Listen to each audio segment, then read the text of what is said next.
Alrighty, I believe we are live right now. And today is Monday, the 29th of January, 2024. And I'm talking really slow because tonight I did not schedule a stream because I intend on making this as brief as possible. Well, not terribly brief, but allow me to make some minor adjustments and I will explain. I'm just looking for my... There we go. Wait a second. That's not it. I'm looking at my top monitor right now. Oh, wait, I know where it is. I know where it is. Got it. Yeah. Got it. Alrighty. Hey, what up, Chaos, for you? I hope you're doing well, brother. It's good to see you. I still gotta get that Discord thing. So yeah, I briefly tell you about this Discord thing. So I get the 4-digit number, right? And you said it was your YouTube name. So I do your YouTube name followed by £, and you can see like an example right here, right? So we got okay, let's just go here. We're gonna just, try to keep it private. So anyway, I would go to the icon up here, I would click the plus sign, and then I would type in your name. So I would tell you like, Chaos 4U728 £, and a number that I have noted down on my phone. I don't have it in front of me right now. And it would be like, this name don't exist. So here's what I'm gonna do for you, Chaos. If you're watching right now, I'm gonna give you my Discord number right now. And then hopefully you might be able to backtrack this. So I'm going to give you my precise Discord number right now as soon as I figure out how to find it. And then I will get my show on the road. So I believe what I do is I click on here, then I click on here, then I click on here. So one cool thing about Discord is it's got like a streamer mode. I'm going to disable streamer mode, but streamer mode is cool. So what happens is when you share your desktop, it hides the names of people in your chat messages so that people can't see it. Okay, so my display... Oh, yeah, fucking Discord. By the way, Chaos, I'll do that, yeah. I don't care if I'll make you an admin. I'll make you a mod right now just because you're least likely to stir up drama. And, I like everyone I give an wrench to, but unfortunately a dear friend of mine has an issue with another friend, and I get it. I respect that people have their things, but it makes it difficult because it's like, why do I dole out so many wrenches? And then I dole out another wrench, and then the other guy's like, oh man, I hate that motherfucker. I'm like, ah, shit. Like, why'd I give that dude a wrench too? Shit. Now let me know if you want me to delete that afterwards. I'm going to the site right now so I can once I add you in Discord I can delete that. All right, so so I'm in the okay, so I joined the House of Chaos. So once I'm in the House of Chaos I can find your name. So there we go. I'm Gucci. I just bumped into my microphone with my arm. Nice. I like the artwork there. So I'm gonna go ahead and eliminate the message you just left here now. And there we go. What background? Oh, thank you. Yeah, and then I say no background. This is the planet Tian Shan, also known as the Mountains of Heaven. And let me just put my phone down on this mountain. Ah! I dropped my phone down a fucking mountain. Shit. All right. Well, good thing I have another phone on my desk. There we go. Okay, good. I got my backup phone. All right, man. So I gotta light up a bowl. So the stream's gotta end really soon. Nah, but jokes aside, so this one's not terribly exciting, but here's what I'm going to do. I'm going to show you guys something cool, then I'm going to do the boring thing, and I assure you, the boring part of tonight's stream is going to be so boring, you're going to, want to leave, and I respect that. Okay, I truly do. And one of these days this week, I'm going to tweak my microphone. Next week, we got something really exciting planned. Really, we do. We're going to have Pop Culture Mechanic talking about Super Dimension Fortress Macross. And I'm going to go on a tirade, or I'm going to try to be legally accurate about why Harmony Gold has used the Robotech property to sit on any future iterations of Macross. Because of this company known as Harmony Gold, you will not be seeing Super Dimension Macross released in the United States with subtitles. It's like there was one version that was dubbed on VHS. I have a DVD version of that I downloaded. But to get this Macross movie, I had to import the Japanese version and then add subtitles to it. And this is all because of Harmony Gold. And so whenever I say Macross, people will be like, oh, Robotech. And I'll be like, fuck Robotech. And it's not so much like I hate Robotech, I hate Harmony Gold. So anyway, here, I'll show you what boring thing I have, and then I'll show you something cool, alright? So boring thing for tonight is I'm going to try to install this new screen protector on my phone. And this is like a really intricate one. It's got a UV light, because what you're doing is you're putting a UV glue on the screen on the phone. Then you put in the glass on top of your phone. Then you're putting a UV light on it to make it cure. And how good is it? Well, it's so good that when I dropped my phone into ice last week, yes, I put Mylar blanket on my ceiling to deflect light. It only has a minor chip here. Now, it should also be noted that I put a TPU screen protector on top. This is absolutely unnecessary, but I just felt like it would be cool to double up on screen protectors because it would soften the impact of a drop. Now, I might not do this time. I'm going to see how easy or difficult it is to remove the old one, because sometimes it's really hard to remove these UV screen protectors. Like, you need to have a hot air gun or a hair dryer. But before we do that, we're going to look at something cool. So recently I bought something great. It's an airbrush gun for Gundam markers. So what you do is you take the Gundam marker and you shove it in the back. Right? And it puts, like, basically it atomizes. So you take the Gundam marker, you shove it in the back like that. And then the marker tip comes out over here. And it pushes air on the ink. And essentially it turns your Gundam markers into airbrushes. And this is cool because these Gundam markers are like, each and every one of them is color accurate. So for example, I have a red marker laying around, and literally the bottom of this ship, it tells you in the manual to use that shade of red.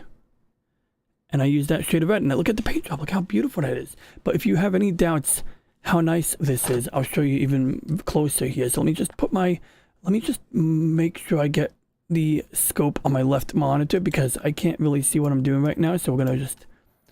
There we go. So right here, this is the original blue. Okay, so you can see I painted this, but this is the blue right here. Then, if we rotate this, and I gotta put the chat window up on screen soon, I'll do that in a moment. So anyway, you can just see the difference between the original blue,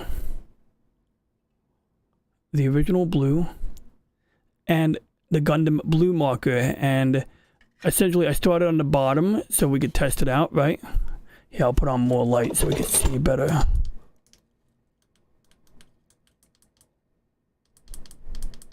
Okay, there we go. So anyway, we're going to rotate this around, and I'm going to show you something cool. So we're going to flip it over gradually.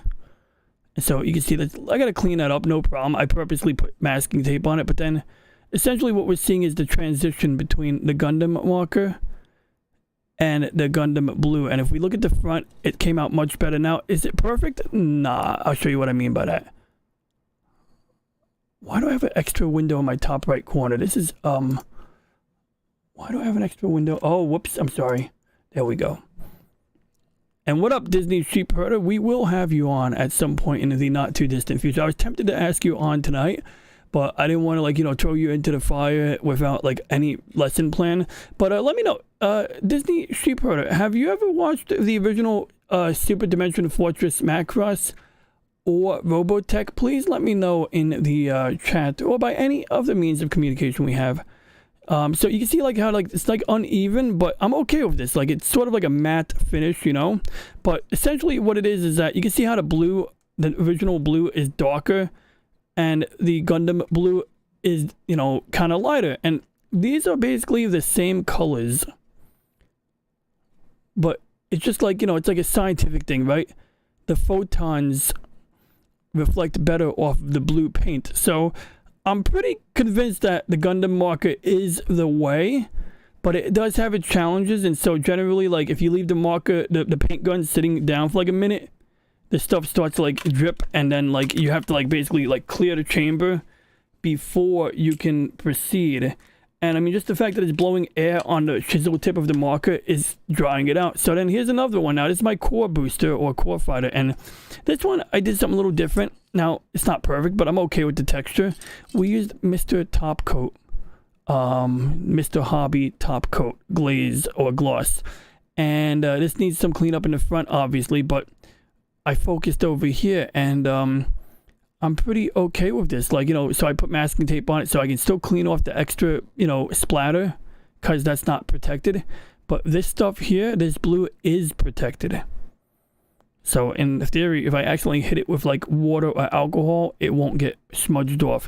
Now, in the middle of working with my core fighter, I accidentally broke it, but in a good way. So the core fighter has a piece of plastic that attaches it to the core booster. But now what we have is we have a Victory Gundam core fighter all on its own. And if you watch the first 5 episodes of Victory Gundam, this is like used as a fighter plane. Like these little machine guns in the Gundam head are basically the same as the Gatling guns or the Vulcan cannons you'd find on an F-16 fighter jet. And then it docks with this thing here. Typically what this would do is these thrusters become shoulder cannons or beam weapons that are on the shoulder. So it's sort of like reminiscent of the old gun cannon, but a lot more powerful, and it's an energy weapon. So yeah, I think it's pretty cool. So, you know, there's that. So real quick, let me just get the chat window back up on screen. And yeah, so let me tell you about this background. This is from the book number 4 of Dan Simmons's Hyperion Cantos. The book is titled "In the Rise of Endymion," and essentially, this is a planet that was colonized by Tibetan people and Chinese people in the future, in the far future, right? And the thing is that at the lower altitudes, you have clouds of phosgene gas. So phosgene gas was used during World War I. It's super toxic. It's really bad for you. It's like super deadly. So on this planet, in order to have breathable air, you have to live on the edge of a mountain. So that's why you have these pagodas and these catwalks. It's because, and these little cliffs that people walk on, it's because the only breathable air on this planet is at high altitudes in the mountains. If you go too far down, you're now dealing with thick clouds of phosgene gas. And when you get down there, it's not a good time, right? I'm sorry, just making some adjustments to my camera here, if you would excuse me. So I hope that answers that, and I do like the book. Like, they have a character in this particular Hyperion book, in this Endymion book. It's like the Terminator, but way worse. Like, it's like sort of like a cross between the liquid metal Terminator, but it has the ability to switch into fast time. And so what that means is, like, the robot can perceive time as being frozen, but everything, you know, like, let's say like the robot was next to me and it went into fast time, the robot would become invisible, and within a millisecond the robot could cut my balls off, punch me in the face, and throw me out the window, and I wouldn't even, like, it would happen quicker than a blink of an eye, and the robot would be like down the block by now, fucking doing it to someone else. In order for this robot to do it, it needs like to be sent energy that is equivalent to, like, 10 minutes of energy is equivalent to the entire budget of an entire planet. The power energy budget of an entire planet is equivalent to like 10 minutes of fast time for this evil android. So that's called the Nemesis thing, Ramadaf Nemesis, and she's an evil bitch. And one of these days we'll dive into the lore of Hyperion. Clearly I'm stalling to install my screen protector right now, because I don't enjoy doing them, but they are vital. So other than that, there's a video I'm still editing in the pipeline about the Reinforce Junior. And this is a ship from Mobile Suit Victory Gundam. We have the box right over here. And I still didn't read the chat, so let me see the chat here. Love the TS video. Snow Dub. Oh yeah, that was a good video about Tay. Yeah. I saw that about, what's that bitch's name? Yeah, that bitch. Yeah, Tay Tay. Yeah, you called it Tay Tay. I just watched video. Snow. Funny shit. Yeah, so I leave comments on every video you make, every upload. I just type the words comment test on my phone or my computer. And I assume you're not seeing the comments because of the, situation, right? And I hit the like button. I don't know if it perceives it. I should really log in as my other YouTube account so that I can hit the like button in order to ensure you get the like. But yeah, I mean, like, I just do it to see if the system triggers it. And I got to reopen a ticket with YouTube support. But, it's like online support could be like talking to a wall. They'll be like, oh, did you try this thing that you already tried? Or did you try this thing that doesn't work? So yeah, Disney Street Herder, I hope you do come on to a Snow Dub show on to the Cotton Connection or the Council or whatever he's got on Saturday. That would be cool. He's imploring you. He's saying, come on this next Saturday if you're available, Disney Street Herder. At first I thought he was talking about my Nintendo DS. So anyway, I think I still have the video up. I was literally like jumping out of the shower. See, look, I got Jolly in the corner right here. I'm not even kidding. I'm not making this up. I'm not just trying to ingratiate myself, yo. But jokes aside, let's see if my comment's still here. Comment test. So, Snow, in your travels, let me know if you can see that comment. You don't have to look right now. My guess is if I close the comment and reopen it, it'll be gone.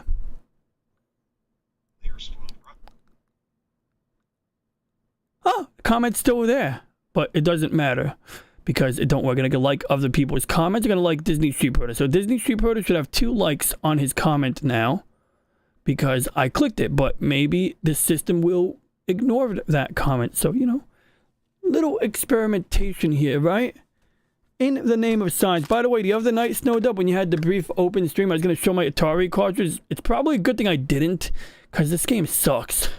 It really does. Like if you ever watched the Angry Video Game Nerd video about it, yeah, it's basically accurate. It's like you're walking around, you're getting chased by the guy with the fucking guns, and then like you fall into this thing that looks like a giant like jello mold but upside down and you can't get out. But then if you hit the button a certain way you can jump, but Atari has only one button on the freaking joystick, so it's like, what are you gonna fucking do? Like what, press the button. Speaking of one button games, what up Star Wars Insider, good to see you, man.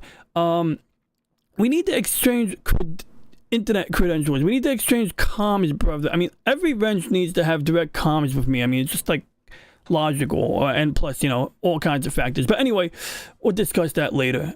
Yeah, always later. No, I'm kidding. But anyway, Star Wars Empire Strikes Back for Atari. That game was pretty good. You're flying horizontally. You're shooting the AT walkers.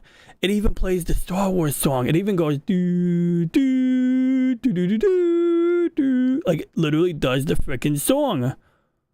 And yes, you're absolutely right, Star Wars Insider.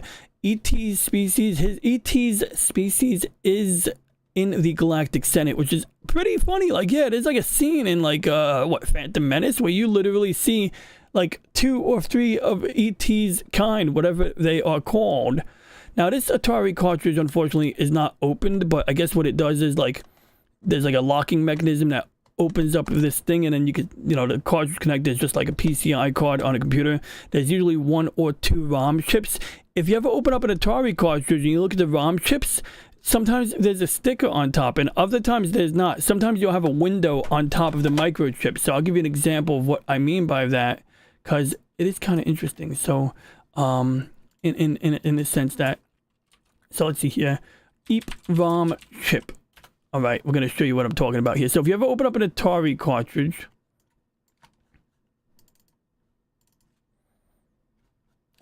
you're going to see that.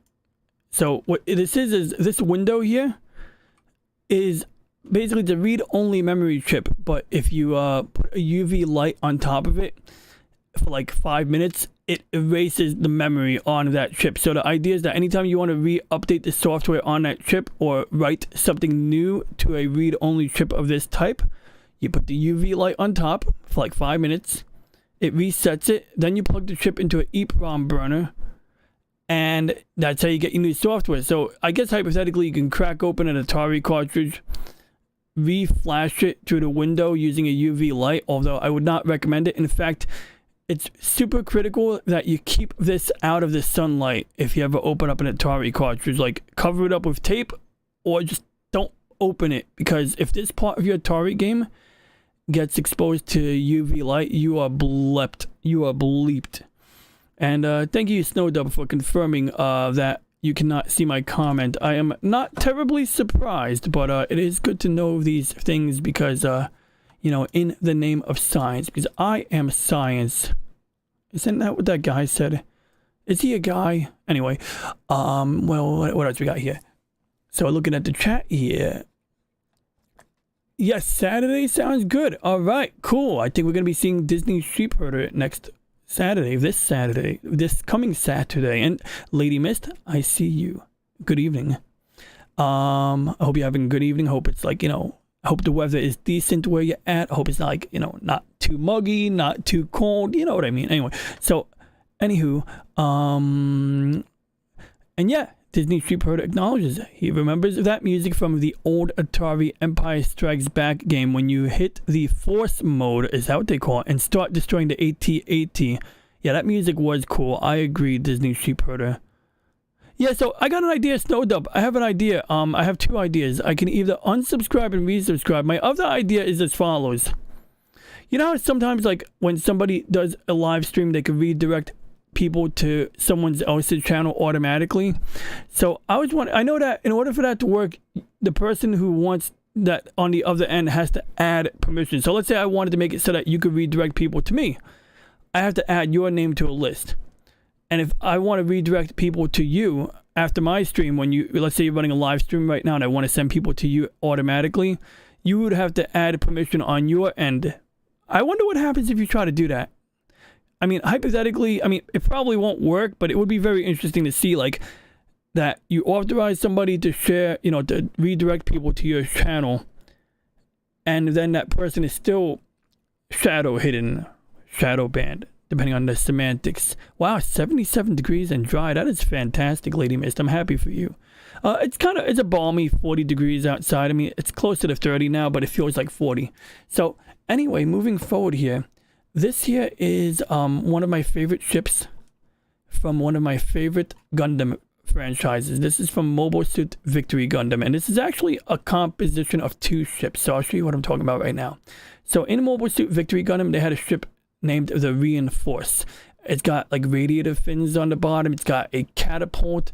It's got a hangar deck. It's got an aft catapult, and the rest of it is engines. Like, you know, it's like a, you know, engines, nuclear fusion reactor, missile launchers, right?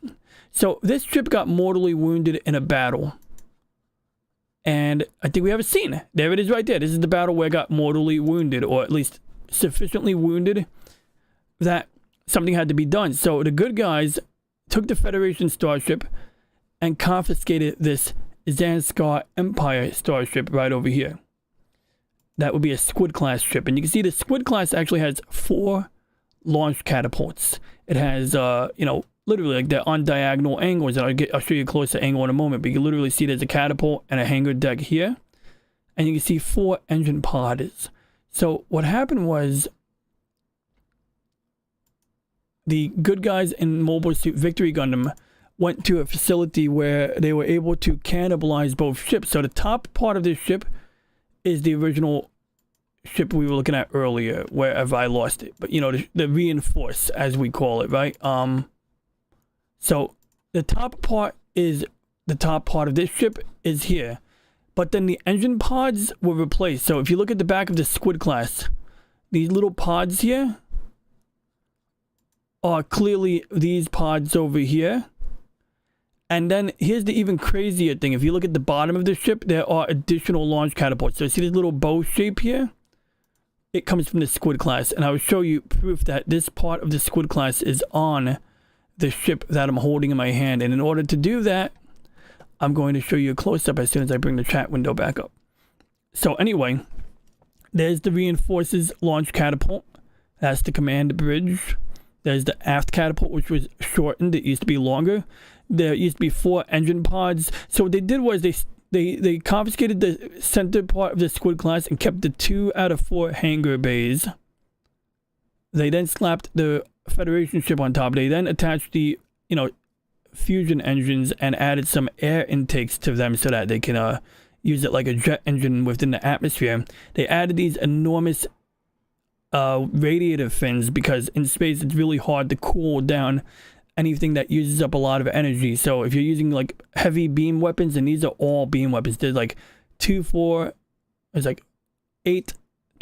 beam cannons on here, which is a lot of beam cannons, in addition to 16 triple-barreled machine guns. And so when we saw the picture earlier of this ship shooting at stuff, what you're actually seeing is these are sort of like close-in weapon systems. These are like anti-missile systems. And of course, there is a beam shield at the front.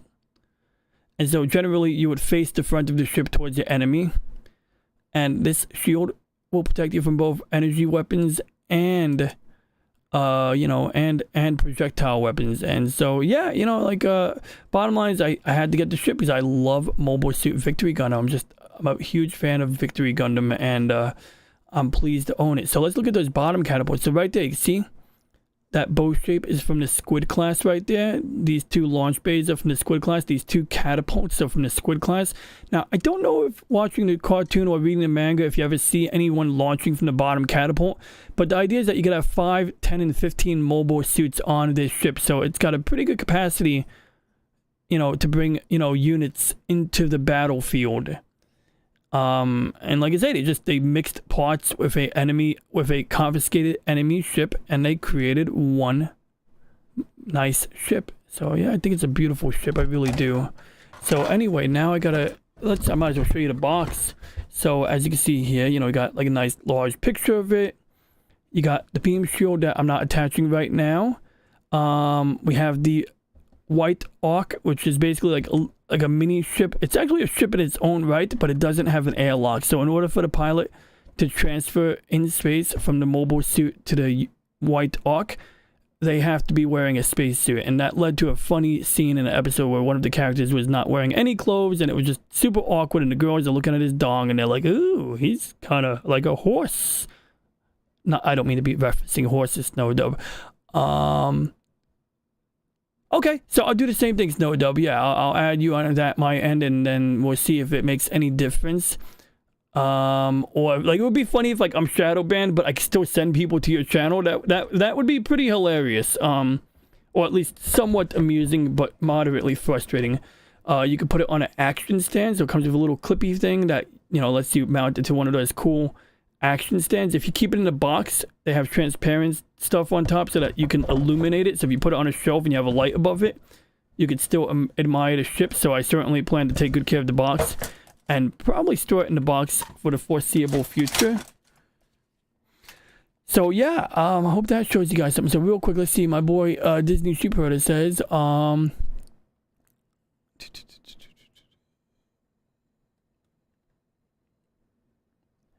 yeah, word. I hope we all enjoyed a nice weather. Rewatching TS video on repeat. TS video. Oh, yeah. Taylor Swift on repeat. Giving you some extra view time. Yeah, word.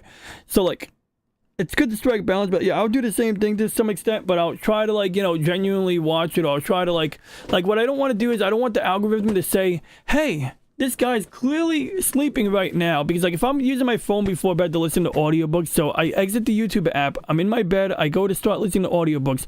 YouTube is going to realize, hey, if DJ Ronnie G's on his second wireless access point, but his Den TV is watching YouTube for like, you know, fucking 6 hours while he's sleeping, even though DJ watched YouTube for 8 hours or 12 hours while at work today, you know, the system's going to be like putting 2 and 2 together. That's my theory, but you're awake right now, so in this case, like, it's good. It's when you play a playlist when you're sleeping overnight, I think that it's a little risque. So when people wonder why, like, a dozen views disappeared, that might be why, but I'm not really sure. So do I really want to store this screen protector right now? How badly do I want to do that? I mean, I don't really want to do it, but let's see how far we can get. So I'll show you the kit real quick. I think it'll be fun to kind of learn. It'll be very instructive. Okay, so we're going to get my exposure control. Exposure, that's what she said. Who remembers that show with Burt Reynolds? northern exposure. They would have that weird harmonica music. I'm not going to imitate the harmonica music right now because I'm very amelodic. All right. So, white stone dome glass, which is, I believe, a city in like New York or a town in Jersey or some crap like that. It almost looks like a theoretical ion buster that NASA is using for extra long light year transport for future missions. 100. Ooh, that's interesting. I'll have to look up that theoretical ion buster. So today, I don't know if you guys know the Hodge twins. Do you guys know the Hodge twins? They're like the black conservative guys. I'm gonna see if I can find a video right now for us because I was super disappointed in their I'm not gonna say disbelieving the Apollo moon landing makes you unintelligent, because I think that in the face of people who, you know, buy into every mainstream narrative, there is something to be said for people who, you know, question mainstream narratives, right? You know, and being a contrarian and sometimes going against the grain. But so it turns out Candace Owens like doubts the moon landing. Okay, fine, you know, we're all free to doubt stuff. As my boy, okay, wrong video. There we go. So she doubts the moon landing. So I thought the Hodge twins were gonna be all like, you know, maybe say something like, "Oh yeah, that's dumb." But nah, they're all like, miles away, and we now agree. Since being there, we've never gone beyond 200 they're like, miles. we totally it's agree. Like, the whole thing, if you look into it, it's So, weird. And then like they also live. Let me just get my audio up. 1969. Like that's so weird. We've never landed men. Oh, look, I want to replay that. They've aired it 200 miles. It's like the whole thing. If you look into it, it's weird. And then like they also live aired it in 1969. Okay, at least you got the year 1969 right. But it's like, what we had TV in 1969. They were doing satellite broadcast in like the 50s, you know, like Elvis was the first motherfucker to be broadcast by satellite. So why can't we broadcast a video signal from the moon in 1969? And so in the comments you get a lot of people saying, oh, they use 70s technology. I mean, they use 60s technology. It's like, no, they didn't use 60s technology. They were, you know, I mean, they were using 60s technology, but it was the 1970s. And so if it was in the middle of the 60s, you would argue maybe that they're technically using 1950s technology, right? You know, because there's a little lag period. So, nice guys, but yeah, either they're trolling or they don't know what the hell they're talking about. They took off, landed that bitch in like 30 minutes. They took off, landed that bitch in like 30 minutes. So he thinks that they landed the Apollo rocket on the moon within 30 minutes of launching. And it's like, just right there. Like, this is like, you can have your doubts about the moon landings, but you got to do your homework. If you're going to say that the moon landing didn't happen, do your fucking homework, you know? And it took a couple of days to fly to the moon. Like, you know, it's like, it's not terribly long, but it's like, once you get that initial rocket acceleration, you're coasting to your destination. And I have a video in the works on this topic. Like, I really do. I checked it yesterday, make sure that the project is still intact. It's still in my DaVinci editing program saved and what have you. But I don't know why it bothers me, but it does bother me that people strongly doubt the moon landings. It's probably because, I mean, the information is available. There's plenty of narratives I have doubts about, and there's things I've gone back and forth on. Take shadow. Nice soft landing. 4 forward. You feel like that shit's 4 crash. forward. Drift into the right a little. 1.5. Contact right. Okay, engine stop. Listen, Tranquility Base here. The Eagle has landed. Rocket 20. That's funny, Lady Mist. Copy you on the ground. You got a bunch of guys about to turn blue. We're breathing again. In fairness, maybe they're just winging it. Maybe they are not invested. Okay, Neil, we can see you coming. They could just be winging it. Maybe they're not terribly invested in the topic, right? You know, I could respect that. I can totally, you know, I get that, you know. Going down the ladder now. But he's out there with At the foot of the ladder. The lamp footprints are only Man, this is crazy. impressed in the surface about 1 or 2 inches. I'm going to step off the limb now. It's one small step for man, What is it? one I think that's his giant foot. leap for mankind.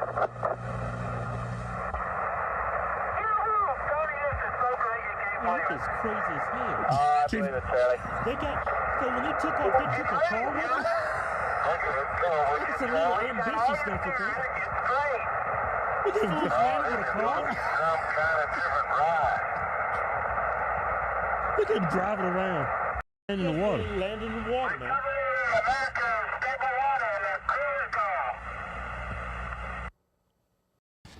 Sound like that dude off The Simpsons. Yeah, look. They do raise a valid point that a lot of Elon's rockets do blow up.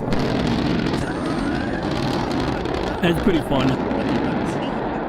And the thing about Elon is he's doing things a little differently than NASA. He's not testing each individual part. He's perfectly willing to build the rocket Going to college? Yeah.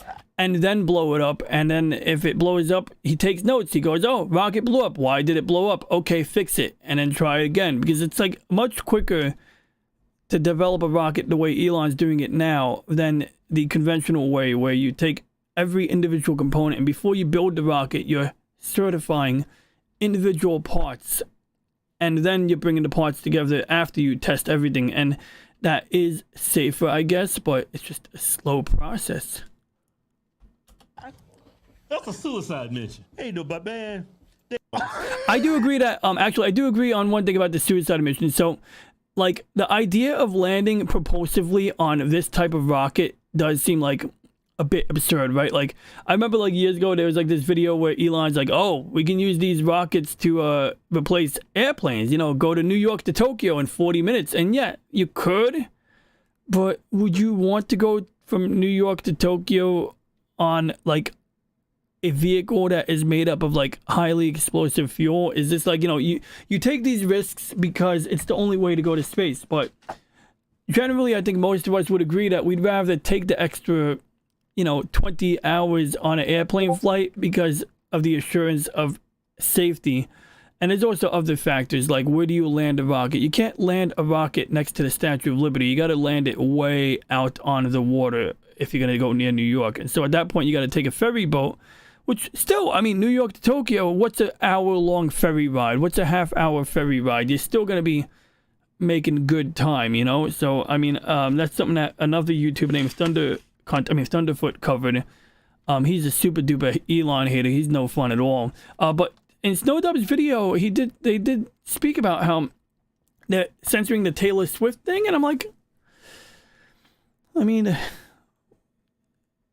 like, I think people are gonna get bored of AI at some point. They're gonna realize it's not that impressive, because I'm looking at these Taylor Swift things and I'm saying, well, like, some of these examples I could Photoshop, right? I could just do them in Photoshop. Sure, it's convenient to type in a computer, or to create your own model. You say, here's a picture of Taylor Swift's face, combine it with this, you know, porno lady. But at the end of the day, a human could do that just as well, maybe even do a better job of it if they're willing. So I am tempted to go and Photoshop some Taylor Swift nudes on my own. Like, just take some existing nudes of a completely different woman and combine it with Taylor Swift and see, like, what happens when I put it out on Twitter, you know? I think that would be a fun exercise. So this screen protector is super weird, and I think whoops, sorry for the sound. Oh, I'm sorry, my keyboard is being held down by the weight of this thingy on the keyboard. So anyway, this is a wild screen protector. Let me show you this screen protector. It's like seriously some serious crap right here. All right, so you got this jig here, right? So in the jig, you have your two glass screen protectors, or they might not even be glass, they're similar to glass. So there's your screen protectors, you get two shots. So you put your phone in this jig, right? I have a Galaxy Note 20, so I would put the phone in the jig like this, without the case. And then you put this frame on top, and this frame makes it so that you're guaranteeing that you're gonna line up the thing. Then you take the glue that's in these little bottles here, and you pour it on your screen. And then, you know, you just kind of go through the steps. So if I'm smart, I should save this for tomorrow. But what we are going to do is we're going to conduct some science right now. How are we going to conduct science? Well, what we're going to do is we're going to see what happens when I try to peel away this screen protector. So remember, the TPU screen protector is just there for fun. I need to order another one. In fact, I can peel it off right now. Look at that. Look how much cleaner it looks without the TPU. But like I said, TPU is cool because what it does is when something bumps into it, it softens the impact. If I'm using a pen, yeah, this gets scratched. It's self-healing, but ultimately I'm okay with that, you know? So let's observe the damage now. So maybe the Hodge twins were just having fun. And once again, I don't want to be like some judgmental cunt because I deal with people regarding climate change, and it's like people are such assholes about climate change, like on the left, and it's like they need to just chill the F out and understand that the cure is probably worse than the problem that they're describing. So I find that just, you know, super annoying. It's like, you know, just like, get real. Okay? So next week, we're going to have Pop Culture Mechanic on. We're going to talk about Super Dimension Fortress Macross.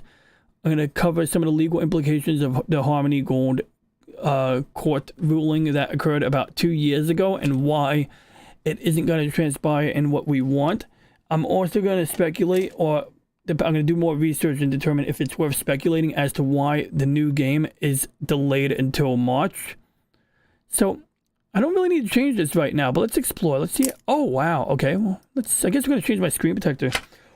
Let's roll with it. We're going to roll with it, guys and girls.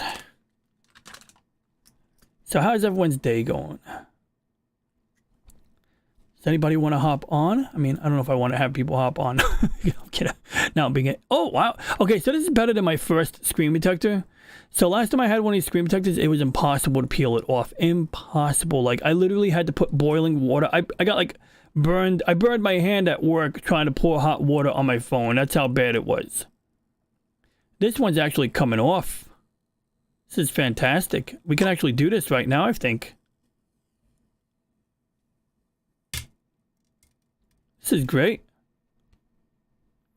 And, you know, this shit cost me a fortune to fix, so you bet your butt that I'm protecting it, you know? Not bad. It's like nothing there. And it does have a bit of a stickiness to it. But, like, I'm pretty sure the UV adhesive did its job. So, remember, the purpose of a tempered glass screen protector is that when you drop your phone, this is supposed to crack, because the idea is that if this is cracking, this is not cracking. It's like a blade of armor, as my friend, the late Dick Marks, would say. And basically, you know, you let this break, it's your sacrificial layer. And then you replace it. But if you didn't have this on, and this didn't take the damage and crack, this would break. So the other day when I chipped the edge of my screen protector right here, this would have been damaged. And it would have cost me like about $300 to fix the gosh darn thing. And I would have had to wait like a week or two to mail it out. Now, that said, when this thing chipped on the edge, it was very graceful. It did not create a crack, because most of these tempered glass screen protectors will immediately create a hairline crack.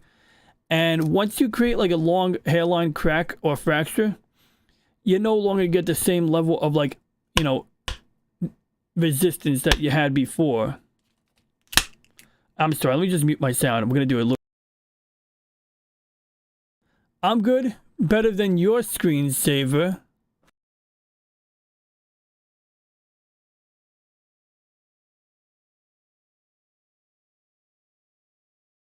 I honestly don't know if this is glass or plastic, but it's quite durable. So now we're going to go ahead and clean my screen. So I'm going to look for my toilet paper. So we're going to give a quick preliminary cleaning on the screen using 99% isopropyl alcohol. And then we're going to do we're going to use the official stuff, right? So let me show you how that looks here. So there's the screen. If anyone has any questions, you let me know. If anybody wants to see my turtle, let me know. Uh-oh. That's weird. Okay, there it is. I fixed it.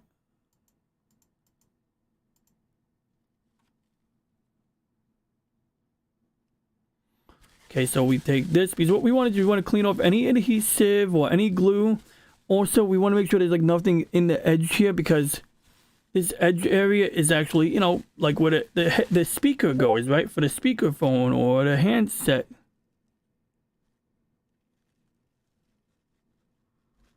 So as you can see, I'm just kind of using a Q-tip real quick to get in there.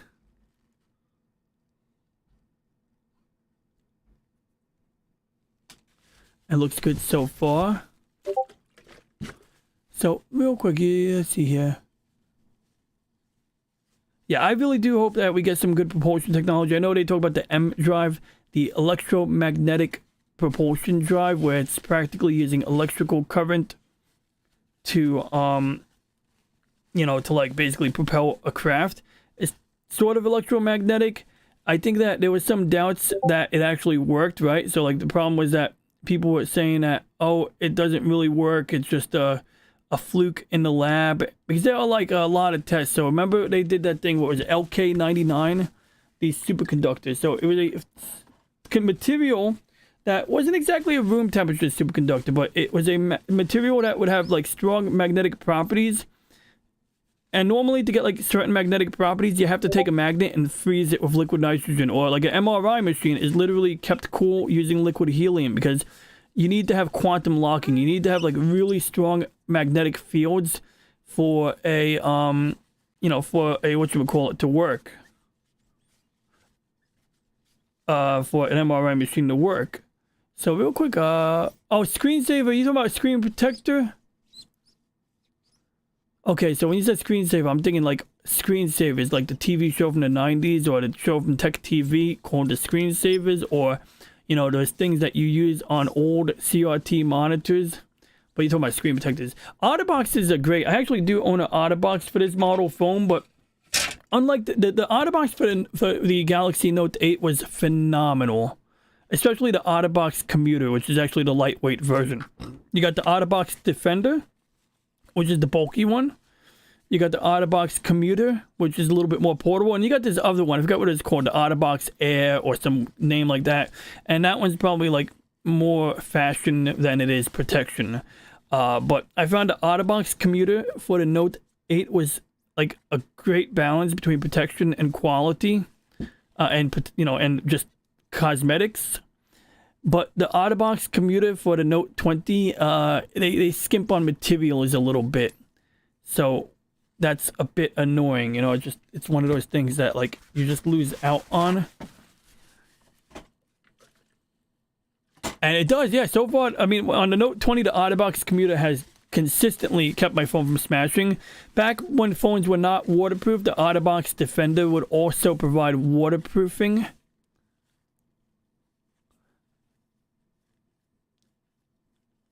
And, you know, on an iPhone especially, it makes sense, because I know some of the iPhones, like, up until super recently, were not fully quite waterproof. Even when they said they were somewhat waterproof, they kind of weren't. But there's been progress made in that area. So what I'm doing is I'm looking like for any gunk in the side of the glass here, and I'm just kind of scraping out any gunk. I'm being careful because I don't want to, like, you know, remove the entire you know, screen bezel by accident, but we do want to make sure we have like a very clean screen. So I think we have a pretty clean screen now. So we're going to move forward on the process.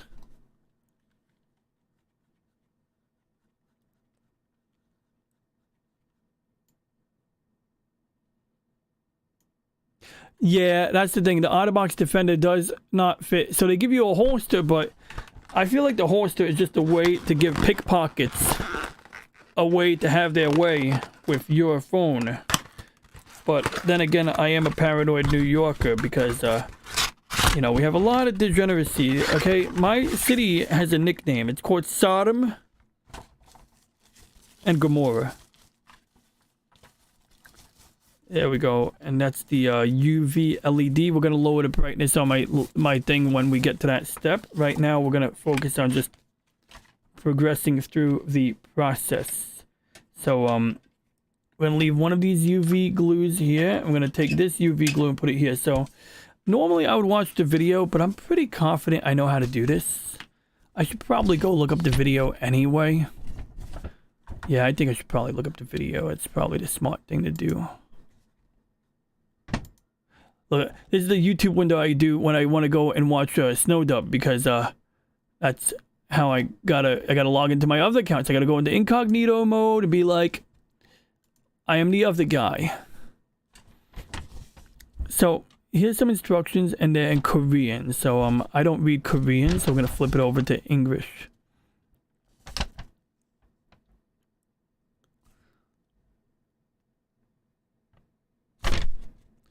Where's the video? I don't really need the video, but the video really helps. I don't know. I think I'm in over my head here.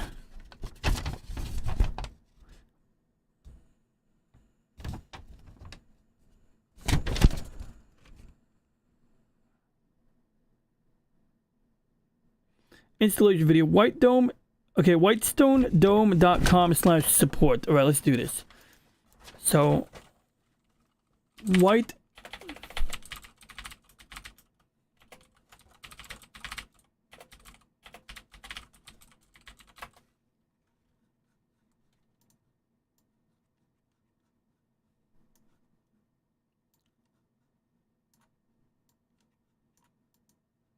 Whoops, excuse me. Let me just.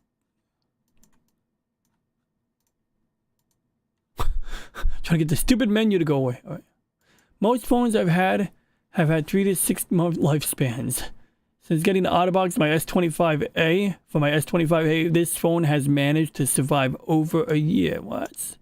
That is ideal, right? I mean, that's what we're looking for, right? We don't want our phone to last a week, right? We want it to last a bit longer. And so I am glad that the OtterBox has provided you with the protection that you need in order to have peace of mind. I'm trying to make up a word salad right now.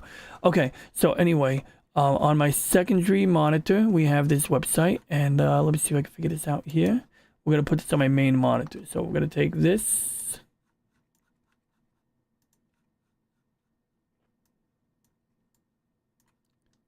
Oh yeah, I didn't even go into the comments under the Hodge Twins video, but that's all right. So basically, let's get this nice and wide so we can see the whole entire thingamajig.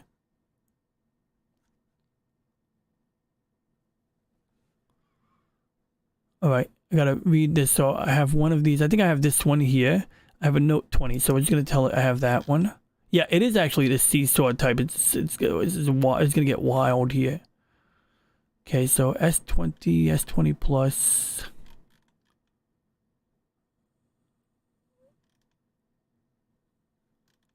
I love when they don't even show my phone. I'm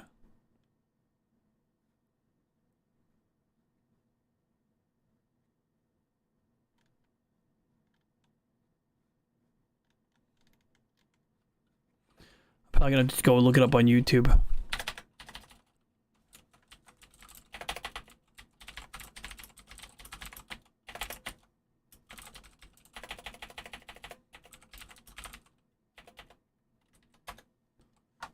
Okay, so this is probably going to do the Hello, trick. welcome in and thank you for watching our official installation video for the brand new Samsung Galaxy Note 20 or Note 20 Ultra. Please be sure to follow these instructions to make Let me sure know if your that's new too dome loud. glass is installed right. First off, please use the black masking tape to cover all 4 sides of your phone to protect any liquid from accidentally spilling onto the phone. Please make sure none of the pieces of tape covers the screen in any way.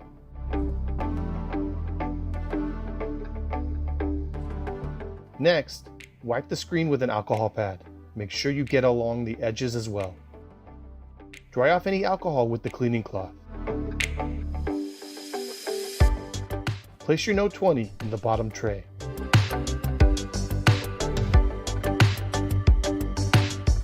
Attach the adhesive tape onto the speaker. I'm going to follow this precisely. I'm going to load. There is a slit in the tape that fits into the bottom tray. I'm just going to follow the video. All right. Cleaning cloth. Tape cover liquid from black.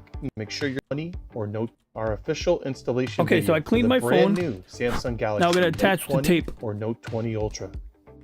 Please be sure to follow these instructions to make sure your new dome glass is installed right. First off, please use the black masking tape to cover all 4 sides of your phone to protect any liquid from accidentally spilling onto the phone. Basically, you don't want Please make the sure glue going none of into the your pieces buttons. of tape covers the screen in any way.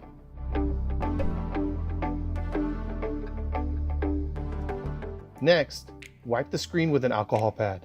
Make sure you get along the edges as well. Dry off any alcohol with the cleaning cloth. Place your Note 20 in the bottom tray. No, don't turn on the phone. Attach the adhesive tape onto the speaker. There is a slit in the tape that fits into the bottom tray that helps make sure you align it correctly. Place your top tray over the phone. Insert the absorption pads on both sides. Make sure they are flat and not covering the screen in any way. Grab one of the dust removal stickers and remove any dust from the screen. I hate this part. Insert the pin. Next, place the position bridge over the phone. Good night. Good night, Disney Sheep Herder. I hope you have a great night. Thanks for dropping in. It was good seeing you today.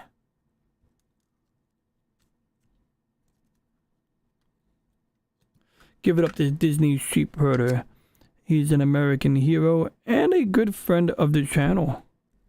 And a friend to all who encounter him on here.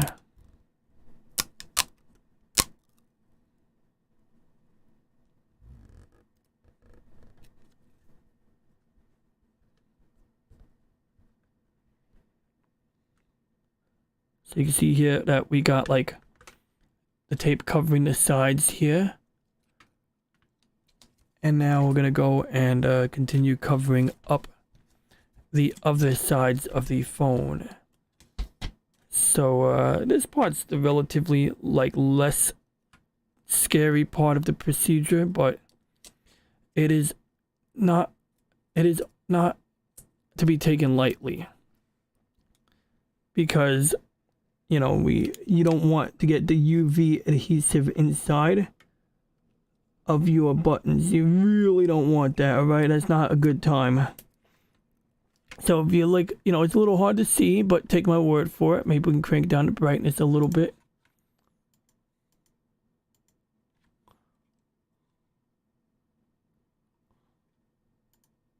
I'm just kind of lining this up as humanly precisely as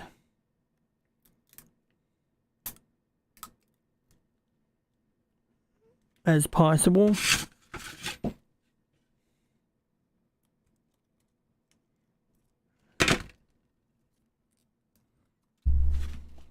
Now this glue is very sticky, so that can be good.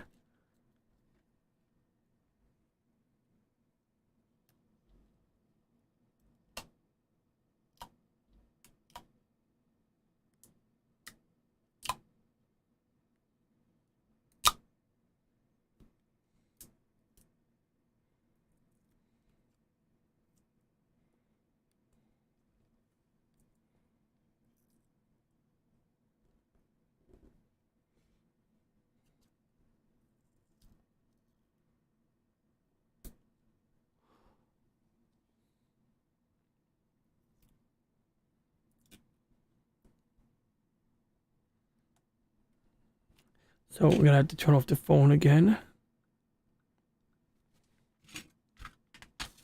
Now we're gonna cover up the speaker grill at the bottom.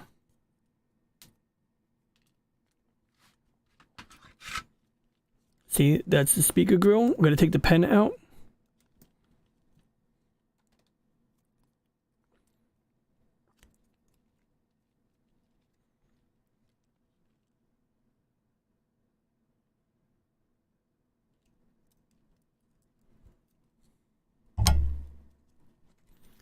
Still getting used to this new microphone positioning.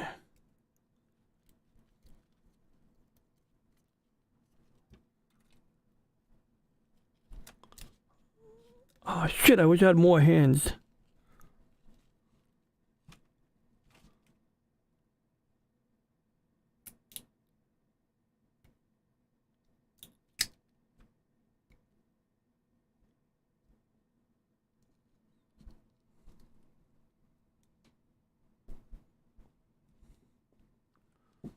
Okay, that's good enough. It's not perfect, but it's covering up all the areas that I care about covering up, so that's what matters to me. Let's see if we have any other areas. So the left side is clear. I think we got all of the areas we care about. Like, I don't think there's any other area that we need. So if we go back to the videotape. Make sure they are flat. Tape that tape on. Dry off any pieces of tape covers the screen in any way.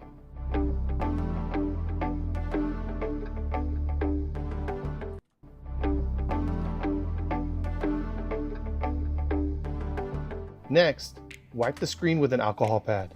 Make sure you get along the edges as well. Dry off any alcohol with the cleaning cloth. Place your Note 20 in the bottom tray.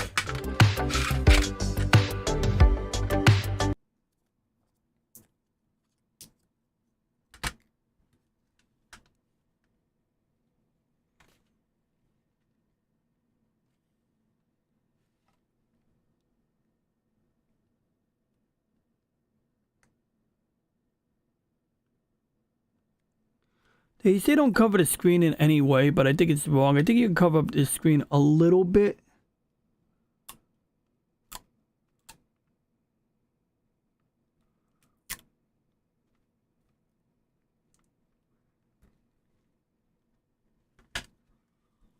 All right, there we go.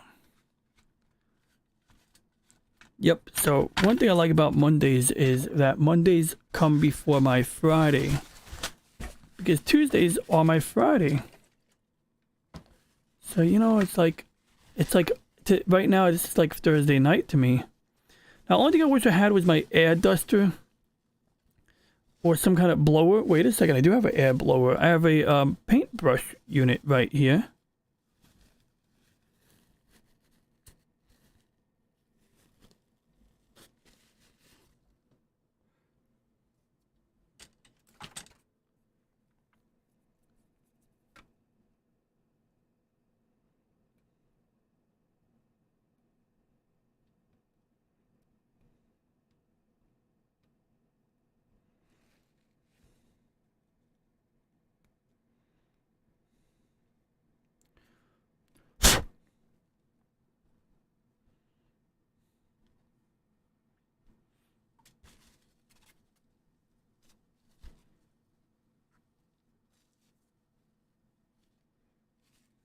Okay. Now we have to put one more piece onto the speaker. So this is the part that covers up the handset speaker, right? You know, when you're talking on a speakerphone. So Attach the adhesive tape onto the speaker.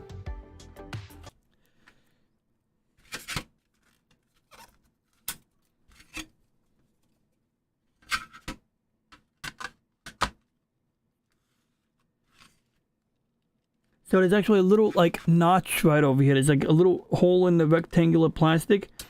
And what you do is you have to line it up.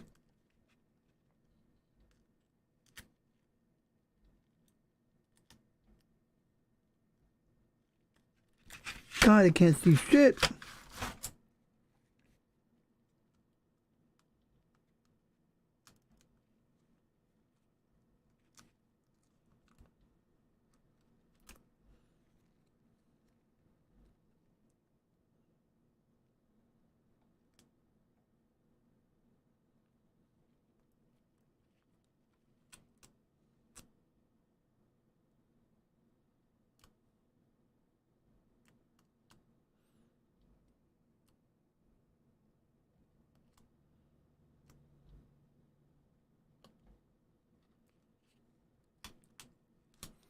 Trying to get this thing to cover it without missing the mark.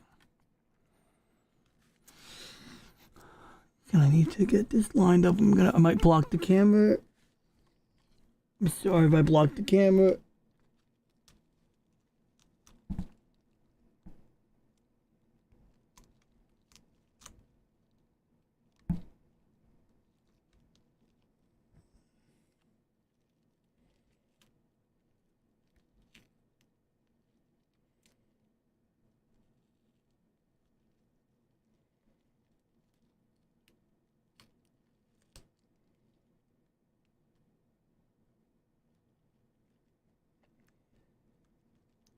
So I saw some video of the lady who sued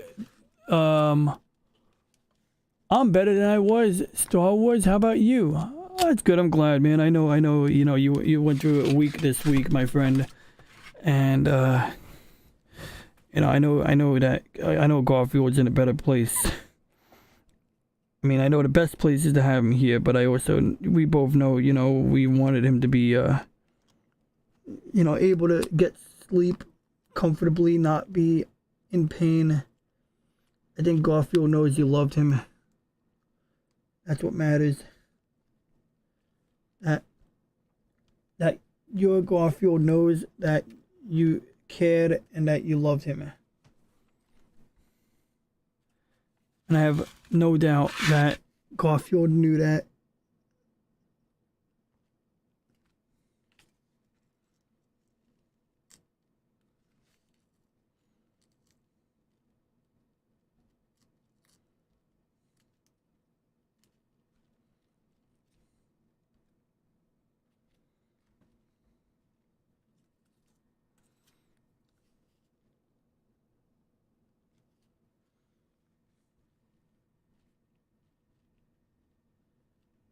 Okay, good. We got it.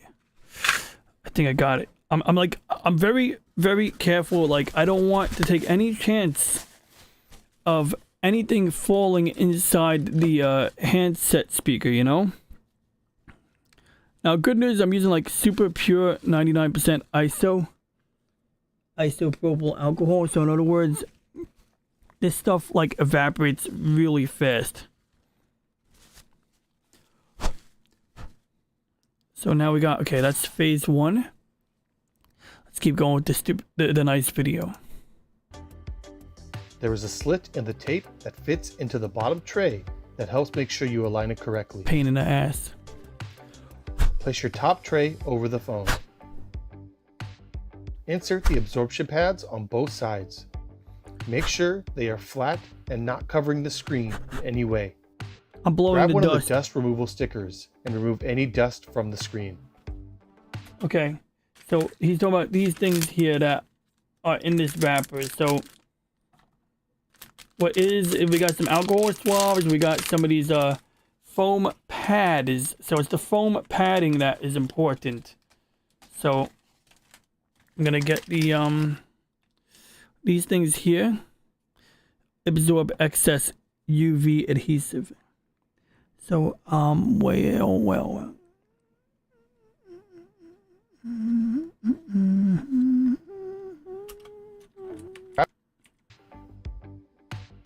Insert the absorption pads on both sides. Make sure they are flat and not covering the screen in any way. Grab one of the dust removal stickers and remove any dust from the screen. Insert the pin. This basically, Next, it's place supposed to the line up position bridge perfectly. over the phone. Then, grab one of the tubes of Loca. Twist the red cap and place it inside the round hole in the position. Loca Next, is like place the position bridge. liquid optically clear adhesive. That's what Loca means. Liquid optically clear. Ah, shit, son of a... Turn off, you mother effer. Sorry. Cursing at my phone, not you guys. I love you guys. Well, I'm fond of you guys. Oh, I see. I never turned it off. I had to... Damn it! I just showed you my passcode on the frickin' screen. That means I gotta change the fucking thing. Damn it. Ah!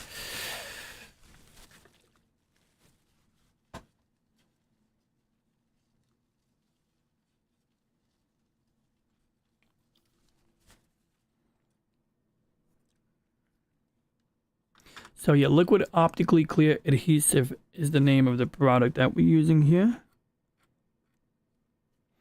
And so what we do is we shove it in these little guides. We got like one here and one here. So there's one right there. So anyway, while preparing for next week's stream, I did an unlisted stream last night where I played some videos from Super Dimension Fortress Macross. And yeah, I got like struck like 50 times. It was hilarious. Like, not struck, but like, you know, warned. So this is the dust remover. And what you do is you just kind of look for any dust on the screen. And you just give it a gentle, like, wiping, right? You just kind of look for the dust. Because if you keep blowing on it, you're just going to kick up more dust in your room. Or whatever room you're in. So at some point, you just got to use this sticker to kind of just sweep this screen. And because it's going to be sticky, it'll usually remove the dust.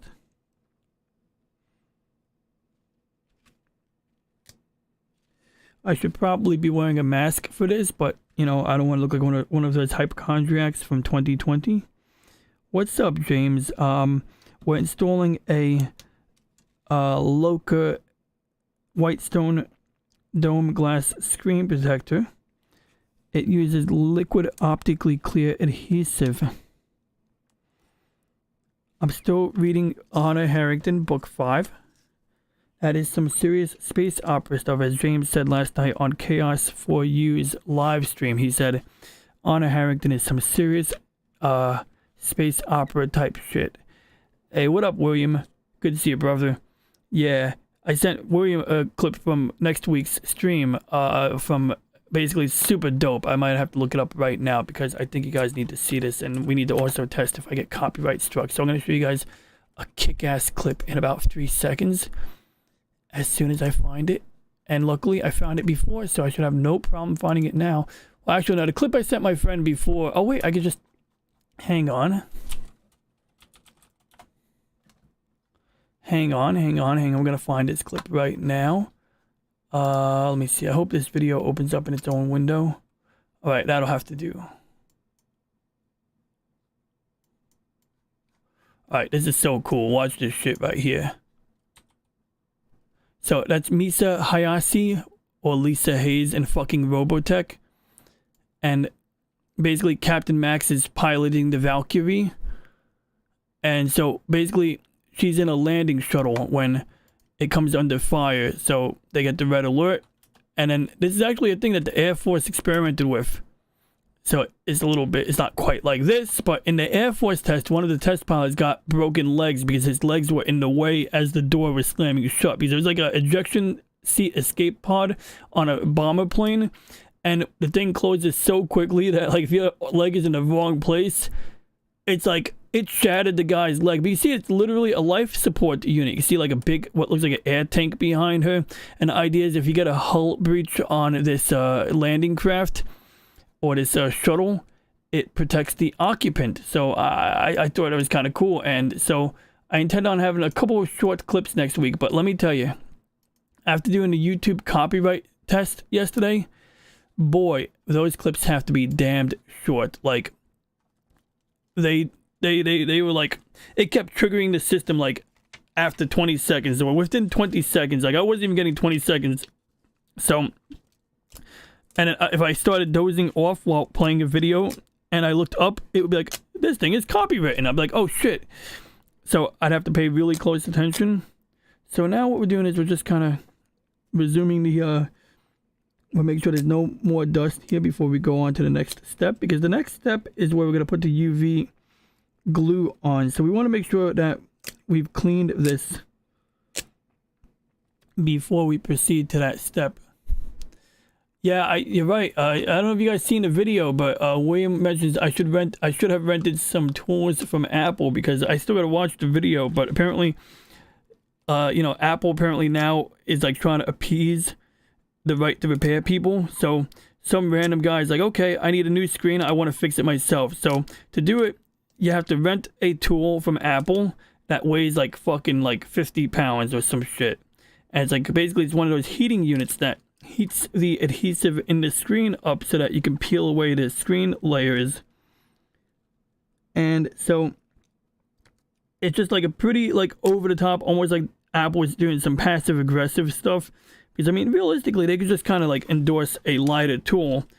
It's like, no, they're gonna make you, they're gonna ship you the freaking tool that they use in an authorized repair center. And yet, official storylines, 15 novels plus the side stories, James. You know, they call it the Honor Verse. They have a side story about the tree cats, the 6-limbed tree cat, like Nimitz. Oh, I forgot something. Here we go. But, you know, right now, like, those books are co-written by other authors. They're not bad. They get pretty good reviews, but, you know, they're not exclusively David Weber, right? So, this gets interesting. So you got to put this thing here like that. But before I do that, let me make sure this is clean because there was a piece of dust on it. All right, so you put this here because this is really important at like a later step. It really is. Oh, look, we got more effing dust right here. All I did was breathe on it. I got dust on it. At some point, you got to be not a perfectionist and just kind of let it be. But, you know, you don't want to have like more dust than is necessary. So let me see. Let me just work fast so that we can get to the next step. So, okay, they're going to tell me to do this. We're going to play the video. Over the phone. Then grab one of the tubes of Loca. Twist the red cap and place it inside the round hole in the position bridge. That's what she said. Then twist the black cap and allow all the liquid adhesive to pour out from the bottle. Now, it's important. Once you go twist the black cap, you can never go back. Yeah, of course you can share my stream on the community tab, Star Wars Insider. As long as we are all nice to each other in the chat, and we keep our fights outside of the chat, people can do anything they want. Share my stream. You can share my stream with people who hate me. You can share stream with people who you think might hate me. Ideally, we don't do that, but the community tab is fine. Yeah, I mean, like, I appreciate that. You've done it before, and it always means a lot when you do that, Star Wars Insider, really, you know. So, in the past, when you shared my stream out on the community tab, that meant a lot. And I was like, okay, I gotta pay it back. I gotta pay it forward. Gotta, you know, I do it for other people when I remember, or I at least do it in return when I remember, you know, and that's cool.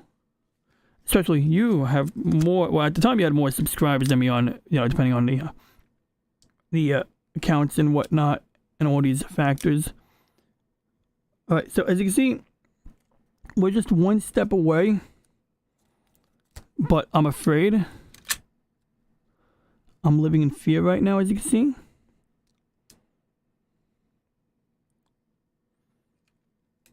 I'm living in fear that I'm going to get dust on my screen. Well, that's the key, right? Come in peace.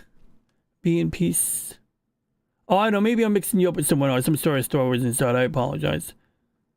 Sometimes I get confused because, you know, there's a lot of people. Sometimes you have people with overlapping accounts.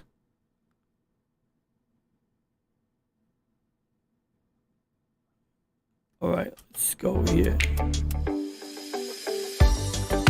Okay, now this is interesting.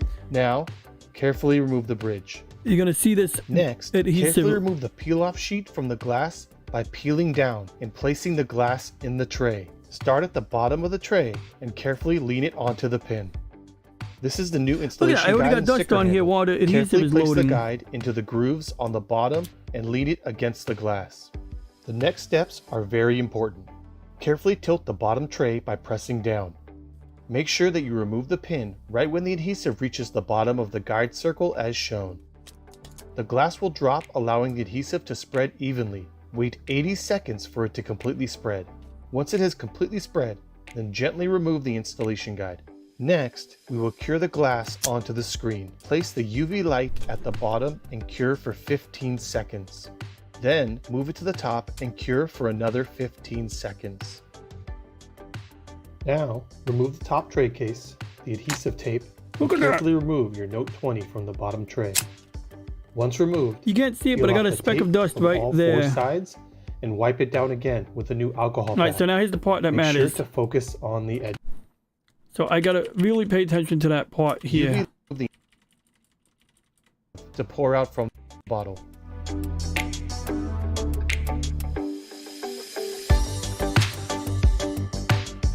Now, carefully remove the bridge. Next, carefully remove the peel-off sheet from the glass by peeling down and placing the glass in the tray. So you see what Start at the now we're bottom of the protecting it from tray dust. and carefully lean it Now onto it's the down. pin. Now This is the new installation we guide can and sticker handle. do the next Carefully step. place the guide So this is into where it the gets grooves wild. on This the is super bottom important and lean it because against the glass. this is the The part next where I would steps are second very guess important. myself. Carefully tilt the bottom tray by pressing down. Make sure that you remove the pin right when the adhesive reaches the bottom So- of the guide circle as shown. The glass will drop, allowing the adhesive to spread evenly. Wait 80 seconds for it to completely spread. Once it has completely spread, then gently remove the installation guide. Next, we will cure the glass onto the screen. Place the UV Okay. light at the seconds for it to So completely spread. this is what's interesting. If you start panicking on this part, like I did the first time, it looks like you might have parts where the glue doesn't spread.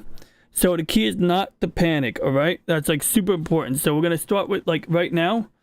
I'm going to go ahead. I'm going to remove this part right here. And then we're going to let the glue just spread. We're going to let it spread now. It's got a seesaw shape. You can literally press down on this side and make the glue go down. That's like part of it. Now, you see some of the glue is leaking on the side. And some of the glue is not even coming out, right? Or it's not going where I want it to go.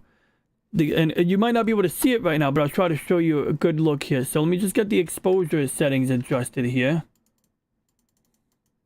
All right, so it's not going to be easy for you guys to see, but essentially, it's darker over here. Yeah, you can see it right there. See that how it's darker over here? It's really hard to see, but essentially, it's dark here and it's light over here because the liquid has not spread to this area on the bottom, and it's really hard to see. But essentially, one thing I learned is just be patient. Don't try to like force the liquid to spread. You know, just let it. You know, let it be. But yeah, Star Wars Inside, I apologize for mixing up with the other guy. The other guy is really cool too. And I think that, you know, you check out his content. And, you know, even if anyone ever had any issues with anybody, I would humbly ask that anybody who has any issues with anybody, if the other person doesn't engage in any more transgressions, try to use the diplomatic Starfleet approach, you know? I mean, it doesn't mean you have to like interacting with that person. You don't even have to go out of your way to interact with the persons you don't like. But, you know, if they show up in the same place you're at, just, you know, be chill, you know? And if they are a bad guy, let them, you know, throw the first stone. Let them cast the first stone. And if they don't cast the first stone, maybe, you know, say, you know, truce, right? Like the Korean War or some shit. You know, at some point, everyone agreed in the Korean War that it was just not productive to keep lobbing artillery at each other. So, you know, it's kind of like, I don't know. It's like, I don't know if that makes sense, but that's kind of like the logic I'm trying to promote here.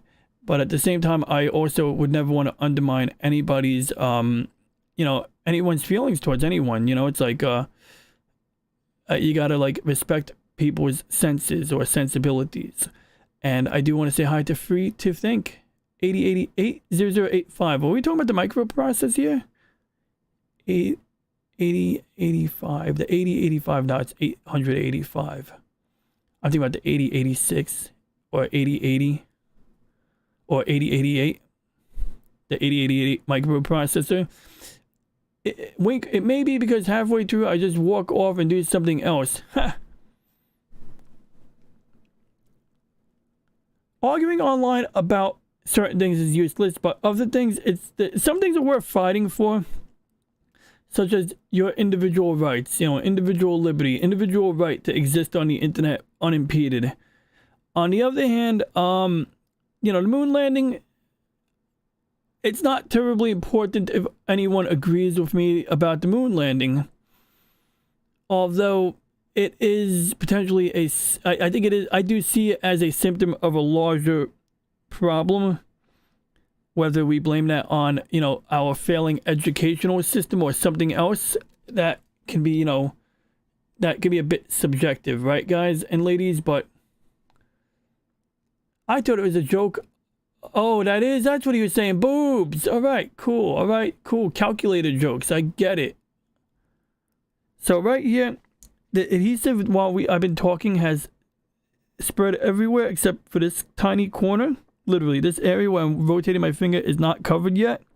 And this area here, but if I look away or I come back to it, the glue does spread. It does spread slowly. Yeah, you know, so there's that. But like, yeah, like I get into these arguments with people who don't believe in the moon landing in the comments. And like, some of the comments are pretty dumb. So while waiting for the glue to dry, we're going to definitely check those out. So remember, Candace Owens apparently thinks the moon landings didn't happen. And, you know, I just left some polite comments. I said, because he said that the computers in the 1960s computers couldn't do it. And it's like, well, yeah, they could. The Apollo guidance computer is very well documented. Like, literally, you look up Apollo guidance computer. I'm not indoctrinated. This is, like, very well documented. There's people who are restoring the old Apollo guidance computer. It's basically like the machine that they would use on a submarine for inertial navigation. So on submarines, they have a gyroscope. And the idea is that even without a compass or, you know, anything like...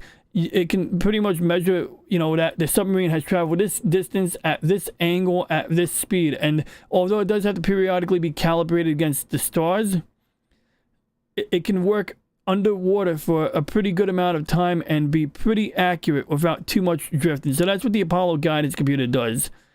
The second one is the launch vehicle computer. And the launch vehicle digital computer, as it's called, which is a distinction. Back then, they had analog computers. They had firing computers. So, for example, in World War II, if you ever seen the B-29 bomber plane, which is a step up from the B-17, what you'll notice is there's multiple guns on it, but not every gun has to be manned. So, what you could do is you could have, like, guns that are not manned by a gunner, but they could be controlled by one of the gunners. And that's because the onboard computer, the analog targeting computer on the B-29 Super Fortress can converge fire. So, you know, just like my Gundam ship over here, right? So we have like 1, 2, 3, 4 double-barreled beam cannons plus the ones down here. So with a targeting computer on the B-29, you could have one guy controlling this gun, aiming it at a target and hitting the target, and the onboard computer would know, okay, this gun is this many feet away from this gun, and this gun is offset by this many feet below this gun, and it can literally calculate the difference. It can, like, literally say, okay, this gun needs to be pointing exactly half a degree or half an arc minute to the left in order to ensure that it's hitting the same exact target as this gun. And so the idea is that it can compensate the aim of all of the other guns, so that one guy can aim one gun and all the other guns will hit the same target. So the B-29 has that type of analog firing computer. And same thing like on aircraft, battleships of World War II. Same thing. They had targeting computers that would take into account wind, humidity. Yeah, believe it or not, you would have humidity. If you had old powder charges in your ammo store, you could feed the calculation in to adjust the amount of, you know, difference from a brand new bullet or powder charge and an old one. Shake my head. You know, there is no moon past the firmament. Well, yeah, but men still landed on the moon. I understand that. There's no way Elon's ever going to Mars, right? Because, like, that's impossible. Elon knows it's impossible to go to Mars, right? So, but the moon is inside the firmament, so we can land on the moon, but we can't go past it. It's amazing, actually. That's one thing that's interesting, is that people will be like, oh, you're indoctrinated, but then everyone will have, like, or people would say, oh, it's easier to fool the masses. In fact, let's read the comments. Here we are.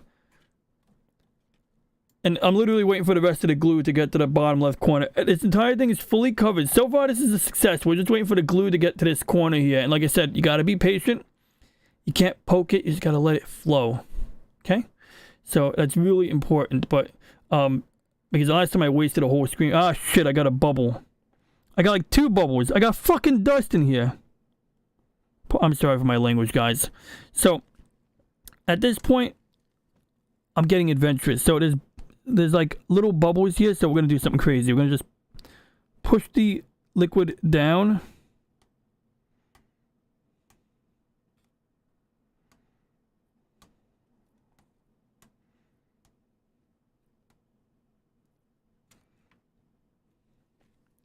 So good news is you can push the bubbles out because it's still liquid, right? It's not like adhesive. It's still liquid UV adhesive. So what we do is we try to get the bubbles ironed out. Now the instructions don't explicitly tell you to do this.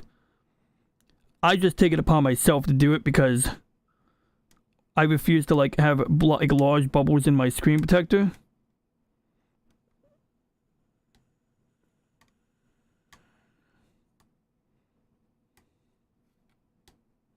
Or at least I want to make it so that I can't see the bubbles, you know? I want the bubbles to be invisible. So I'm sorry that the camera's not set up in such a way that you can see the bubbles, but that's exactly what I was just doing just now, is sweeping some of the bubbles. So it could have been worse. It could be better, but it's not really that bad. Actually, all in all, I should be pretty proud of how well this is coming along. Uh-oh. Okay, there we go. So anyway, real quick, let's get back to this real quick while we're waiting for the rest of the adhesive to spread. It's easier to let me get that English. It's easier to deceive people than it is to convince them if they have been deceived. So, okay, it sounds prophetic. There's like 1,500 likes on that because it is a popular narrative. And maybe these guys are just being humorous because this girl is just laughing her ass off. This guy's sending corrections. He's saying, no, it's 238,000 miles to the moon. So the Hodge twins, they said it was only 26,000 miles to the moon. It's not 26,000 miles. It's about anywhere from 238,000 to like 300 and something thousand miles, depending on the time of the year, what part of the orbit, aphelion or epiphelion or perigee or whatever they call it. I feel bad for the camera guy that was left behind to watch the takeoff from the moon. Now, this is just like a stupid ass comment. I mean, come on, like how ignorant or stupid? You're either ignorant or you're disingenuous or you're stupid. If you believe that. I mean, of course he doesn't believe that. He thinks that there was no moon landing. So his way of, like, you know, supporting his premise is to, like, make a joke about there being no camera guy. But it's like, it's not unprecedented to have a remotely operated camera. Like, I mean, you know, it's like they had motors in the 1970s and the 1960s. They had radio control hardware before the 1950s. Okay, so it's like, it's not impossible for these things to work, you know? Like, it's like really not, it's really trivial compared to the feat of getting the engine to work. Seems like the first men on the moon were the film crew. Who the hell is behind the camera as Neil slides down the ladder? It's a common one. The camera is attached to the lunar module, which is true. Then this other guy goes, the camera they put on the module, and there would be not be a giant delay for the radio signals. Apparently, there's a comment that was deleted. Now, there's about a 2 to 3 second delay, about 2.4 to 2.7 second delay. That's why when Apollo 17 launched, it was actually really special when the guy got the camera to point up like this. He did it by timing it. He knew there was a 2 second delay, so he figured out what the delay was, and so when the guy hit the button to ignite the engine, I think the guy actually pulled the camera up early. Then they hit the button, and then basically the timing was just about right, where you could actually see the camera panning up as that thing was going up. But also, you know, tripods are things. So in any scene where somebody says, where's the cameraman, and the camera's not even moving, it's like, you know, camera on a tripod doesn't need a cameraman. A camera attached to a mount point does not need a cameraman. But how did they get there on 1 tank of gas? That's a good one. I do remember you bringing that one up a week ago. And the answer is they had 2 tanks of the gas. They had liquid oxygen and RP1 or kerosene or something. But jokes aside, that was a funny one. And part of it is like, you already know the answer. You know, you get your initial burn and you coast the remainder of the distance there. You're not continuously running, you know, anything except for maybe the life support system. Yeah, I'd be more open to an alien crash in Roswell, although I'm not really satisfied with the evidence right now. Like that aluminum foil from the Roswell thing, that was like, you know, self-healing aluminum foil. You could buy that on eBay. It's called nitinol, and it's kind of fun to play with. So, you know, I mean, like, maybe that there was a top secret craft that crashed in Roswell that was made out of nitinol. Maybe that's what they found. Maybe they were experimenting with nitinol on a weather balloon. Maybe it was really a weather balloon, but not a weather balloon, more like a spy balloon, right? It was like, you would treat a spy balloon as a classified resource. You would, if your spy balloon crashed, you would lie to people and be like, oh, no, it was a weather balloon. I mean, that's what the Chinese did, right? So let's see here. And I get that people don't trust the U.S. government. I do respect that. And then you'll get the comments about how you could see the stars and things like that. Or why is it that you can't see the stars? And that's like photography 101. And what's funny was I gave an analogy, and then some idiot goes, "Oh, tell me you don't know about photography without telling me you don't know." And it's like, I was literally using his like argument in reverse. Like, it's like, I don't know, it's just frustrating talking to a wall. But I think that, you know, gives you like a little bit of a sampling of the comments and the attitudes. And I don't know, like, you know, just it saddens me a little bit that there's such a high concentration of people. But I'm glad there's some people who, you know, don't doubt the moon landing. I mean, once again, it's okay to doubt something, but you gotta bring good evidence to bear. And the video that I'm currently editing, it's giving a lot of... Oh, thank you. Yes. So William is right. So that's a good point. We'll touch on that right now. So he goes, the answer to the question was, how did the lunar lander get to the moon in one tank with one tank of gas? And the answer is the entire Saturn V rocket did the job, right? It wasn't just one tank of gas. And really, like, I know the Saturn V rocket is humongous, but if you actually you know, take note, it doesn't have one tank of gas. But also just the fact that by the time you eject all of the stages and, you know, you get the acceleration you need, you will I'm gonna find this cool video someone did where it's like a transparent Saturn V.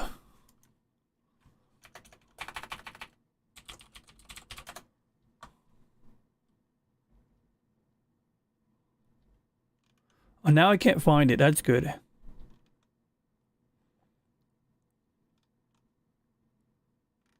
I gotta close some tabs at some point.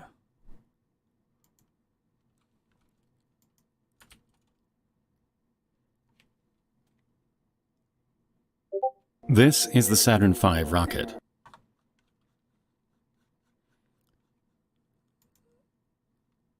We're gonna find a nice picture of Saturn V for everyone right here. Okay, here's one. So we got, like, this is just the bottom of the Saturn V. So what you have is you have your liquid oxygen and your liquid hydrogen, or you have your liquid oxygen and liquid, kerosene or RP1. I mean, it says it right here. This is the kerosene RP1, and this is the oxidized. And that's just the first stage. The second stage is basically the same thing. Maybe, you know, slightly different engines, but, you know, point is that this is just getting it off the ground and getting it up to speed. Then the next stage of the rocket is keeping it going, and it's bringing it the distance. It's bringing it into a orbit that allows them to, you know, transfer. So this would have been the bottom stage. The second stage would have been in this region here, and then your lunar lander is right above this. So I think you have some engines here. In fact, your lunar lander is up here. This is like above this black line. That's the lunar lander inside this cover. And then you have the command module and the, you know, the service module, which provides oxygen, battery power, and some fuel. And it's got its own engine. So point is that everything below this black line here, where my magnifying glass is, that gets jettisoned, you know? So it does not take one fuel tank to bring it to the moon. But furthermore, even if this upper part has one fuel tank, it's able to get to the moon because of all the crap down here. And, you know, you might observe the big tail of flame coming out the bottom there, you know, which kind of gives us a hint that this is a powerful thingy. What up, Slim Nim? Good to see you.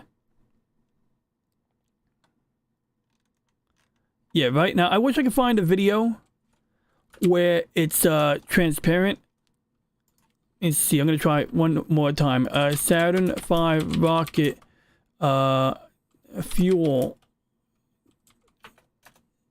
Damn it, I misspelled the word fuel. Oh, this is a cool video. This is not exactly related, but it's cool. We're going to go inside the tank, the fuel tank. So they have like, this is like the liquid oxygen inside the tank as it's being drained. And those pieces that are coming out from the side are anti-slosh baffles to keep the fuel from sloshing around. All that movement of fuel and oxidizer sloshing. How could they do this in the 1960s? And you can see how the fuel is being drained and it's boiling because it's like liquid oxygen. That's what it does. Liquid oxygen boils. I wish I could find the, there's like a guy who does some CGI. And in the CGI he shows you like the fuel in the rocket. Like you literally see like, here, yeah, I got it. Yeah, I love this one. All right, this is gonna be cool. You guys gonna like this. This is a real treat. All right, let me know if you need more audio, guys. 2, 1, 0. So real quick, so that's the Saturn V on the left, and you're gonna see the tanks draining. Now you'll notice the space shuttle has liquid oxygen in the top and liquid hydrogen in the bottom. Liquid hydrogen takes a much larger tank. Same thing with SLS. It's just more voluminous. And this is Elon's Falcon Heavy. The core or the center of this rocket would be the Falcon 9 on its own. And up here, you can see the Saturn V does have liquid hydrogen, liquid oxygen. Liquid hydrogen, so they call it hydrolox. And then you got liquid hydrogen and liquid oxygen and RP1. So it's using kerosene for the first stage, which you also see kerosene on the Elon rocket. In fact, he uses it on the upper stage too. And it's just a more refined version of kerosene called RP1. So with that being said, let's go. Engine running. Liftoff. For ignition and liftoff. 32 minutes past the hour. Liftoff on Apollo 11. Discovery roll program. Tower clear. We got a roll program. Neil Armstrong reporting the roll and pitch program, which puts Apollo 11 on a proper heading.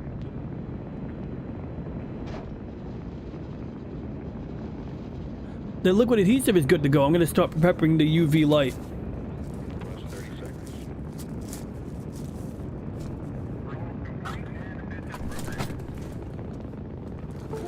Oh shit, my USB cable just made a noise. Bravo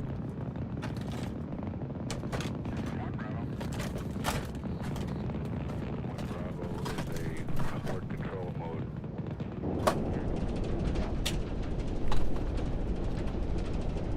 Altitude's 2 miles. Yeah, it's true. The majority of the propulsion, the fuel, is to get it out of the atmosphere and to get it accelerated to the velocities. And what a lot of people don't realize that the rockets don't really go straight up. They start going straight up, but then they go on an angle because really your goal is to enter into orbit. Sort of like if you shoot a cannonball off of a hill, you're gonna get that ballistic arc where it lands. So the more gunpowder you use, the further the cannonball will go, but eventually it's going to come back down in a curved shape. So the goal of to enter orbit, you're basically shooting that cannon so hard that it's moving over the deep end. You know, it's like Mark, mode 1, Charlie. that, like it's gonna fall. They call it free fall for a reason. You're literally falling over the horizon. And escape velocity is a step further than so orbit or free fall is when you're still, you know, in orbit. Escape velocity is when you're going so fast that you start spiraling out and you go to an altitude where you're no longer married to the gravity of that planet. 11, this is Houston. You are. So there we go. See, you got SLS and the space shuttle ejecting the solid rocket boosters, which are similar to fireworks. And you can see the Saturn V on the left has like almost no fuel left on the first stage. First staging, over.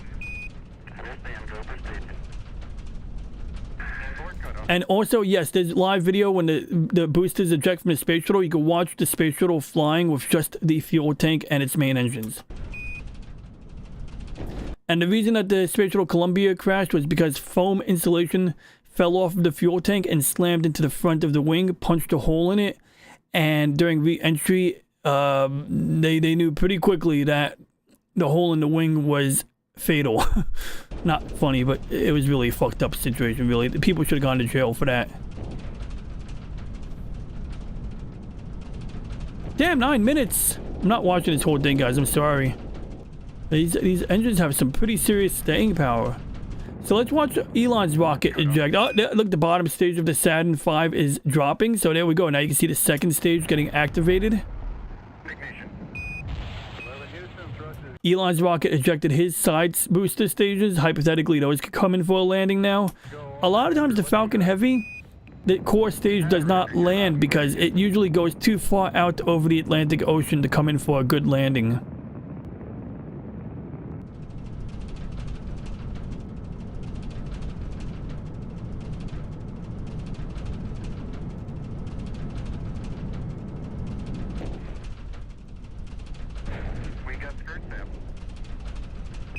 confirmed, skirt step. Tower's gone. Roger, tower. Houston, be advised the visual is go today. This is Houston, roger out.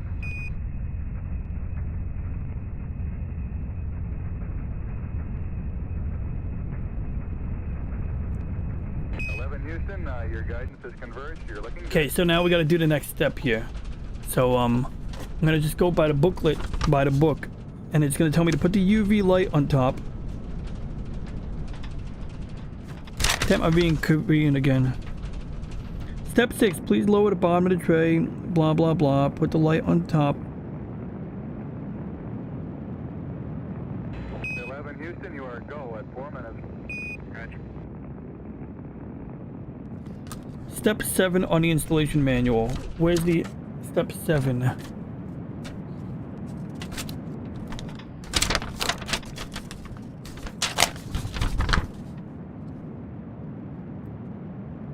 Okay.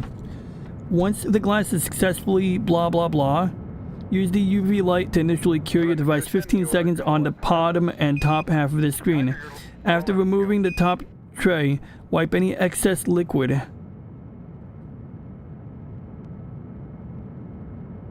Okay, so we're gonna do 15 seconds on the top and bottom starting now.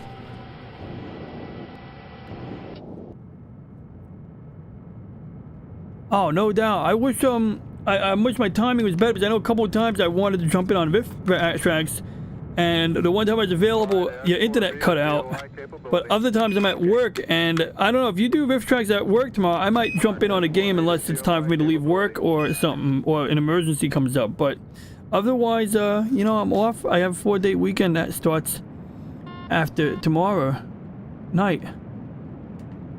So when you turn this on, you press the button once to get 15 seconds. So now it's going to use the UV light, and it's going to literally make the adhesive harden. That's literally what's happening right now. Roger 11, you're go from the ground at 6 minutes.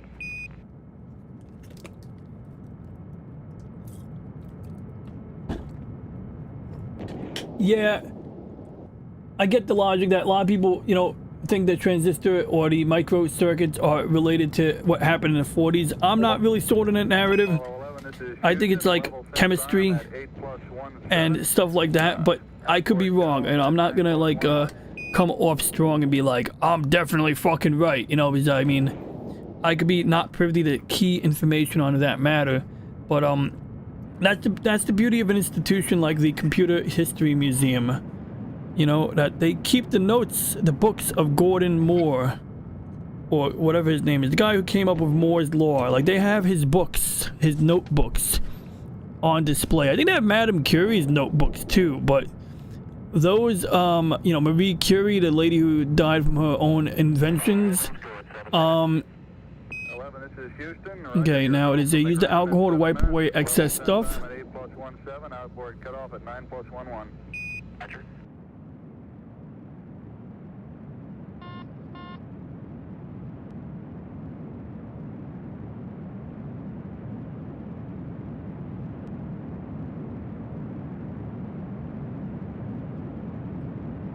Board cut off.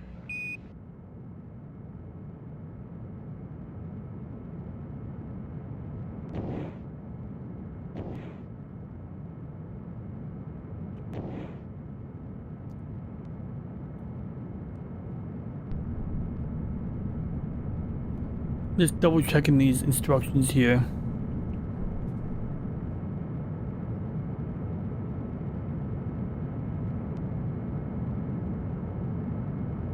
Okay, so they tell me to clean off the excess stuff with alcohol. So now we're gonna remove this. We're gonna get an alcohol swab ready.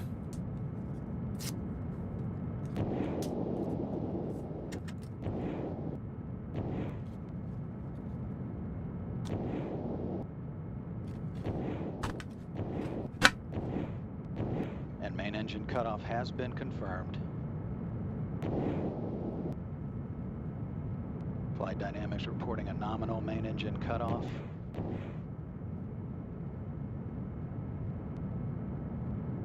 And separation from the external tank. Yeah, so this stuff is all slimy right now.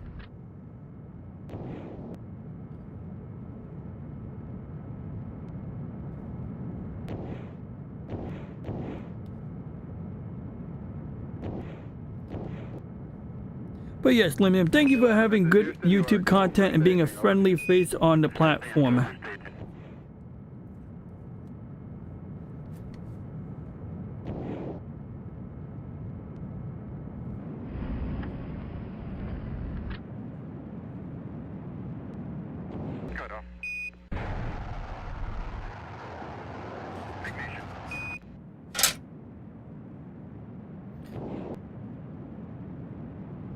So it's really important I give this a good cleaning before I do the next phase of curing, because, right, we don't want to cure, we don't want to UV cure the freaking, we don't want to UV cure, you know, the, you know, we don't want to UV cure, I'm sorry, I keep saying the same thing. We don't want to cure the buttons. We literally don't want to use UV glue on the button. Oh shit, it's 12:35, I gotta get to bed soon. But we don't want to UV cure the buttons, right? Because the buttons get stuck and that's just not fun at all. So that's why I'm like very paranoid about this whole thing. That's why I'm taking like all these precautionary steps here.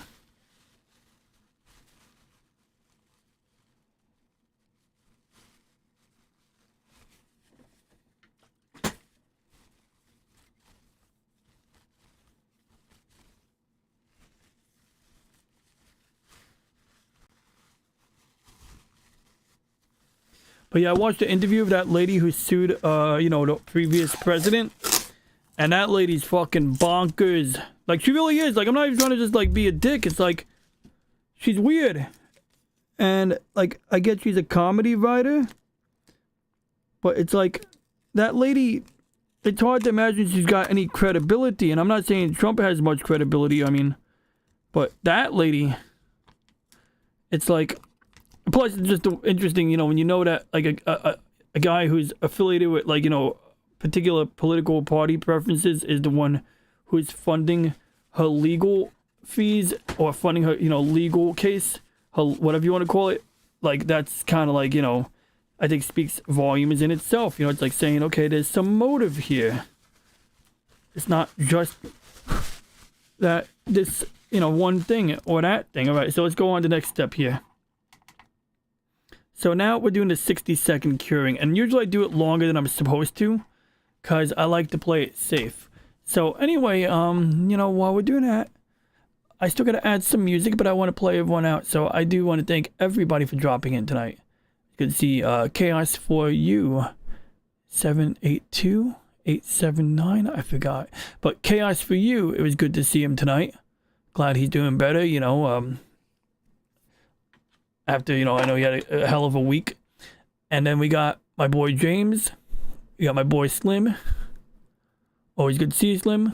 Look forward to maybe some riff tracks this week, because I do want to get in on that action and see, you know, if I could be more creative. I know some of my riffs were not that good. There was. Candace Owens is like Valley Girl energy. That's what I believe.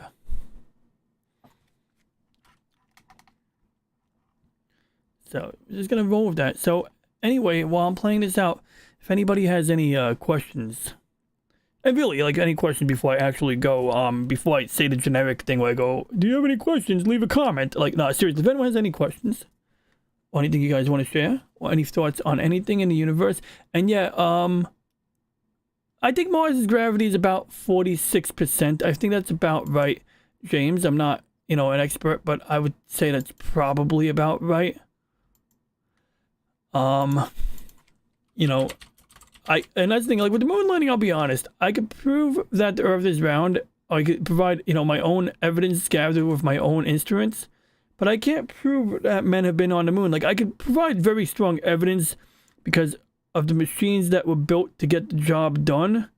I could definitely, you know, like, do that. And that's why I'm working hard on a video. Well, no, I'm not working hard, but I'm working on a video on the topic, because I believe that is the way to drive the point home, is just to demonstrate, like, to counter these arguments that, oh, they didn't have the technology in the 60s. Like, well, Here's technology in the 60s. Hell, I'll show people technology from fucking World War II that did some amazing stuff. We talked about the bomber planes from World War II earlier that did some interesting stuff. Earth's gravity, Mars's gravity is about 38%. Earth is at 3.71 meters per second. Because remember, we're measuring it as a function of acceleration. So, assuming no air, you drop a rock off the side of my house or off the roof of a building, you're going to get 9 meters, 9.8 meters a second on Earth. And only 1.6 meters per second on the moon. So, it's about 1/6 Earth gravity. And Mars is, 3.7 meters per second. Whatever that is. It's about a little more than half, a little less than half, or something like that. A bit less than half, At least a third, I guess. But yeah, it looks like no questions in the chat. So with that being said, is my audio better like this? Or like this? ASMR. Today, in today's ASMR video, we're going to simulate being in a hair salon. Ow, my glasses. Ah, shit, my glasses. Okay, we're going to simulate being in a hair salon. Make sure you're wearing your headphones so you can feel the sensation of being in a hair salon today, guys and girls.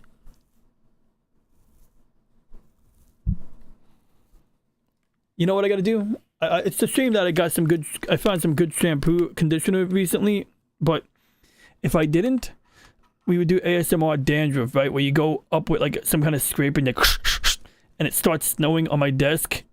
Okay, that's kind of nasty. I want to thank Star Wars Insider for coming through. Happy to have you as a mod. And, of course, the Padawannabe, who is a Star Wars fan. It was good seeing William. It was good seeing the Disney Sheepherder, who will one day triumphantly be a guest. We had Snowdub here today, okay? And if anybody, likes tape, then you should go check out Snowdub. If you don't know what I mean by tape, imagine a bunch of girls running down a runway wearing nothing but this. That is what Snowdub plays on his show lately. It's not the only thing he plays. He also has very well rehearsed, well, I don't know if they rehearsed, but well acted puppets. Hell, I don't think they're acting. I think these puppets are being their true selves. When you see Gator talking about his body pillow thing, I think Gator's being real. Now, his owner, his master, Snacks and Friends, I think he's a pretty reputable guy. I hope he does his Gundam build stream tomorrow. But Gator's a bit sketchy. He is. Just saying. I like Gator. I revere him. I respect him. But he's sketchy. And he's also got problems. I mean, Gator's missing one of his fangs. He's missing a fang. He's missing an eye. He's got an eye patch on. He's got some... He's missing a horn. He's a goblin. So, missing a horn, that's moderately serious. I guess it's not that serious. It's like Lord of the Rings, right?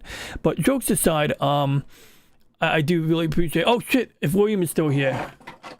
So, here's your Cerritos, bro. I'm holding it. Let me get the camera. So, yeah. So, anyway, the golden Gundam marker. But, we filled in the gap on the Cerritos here.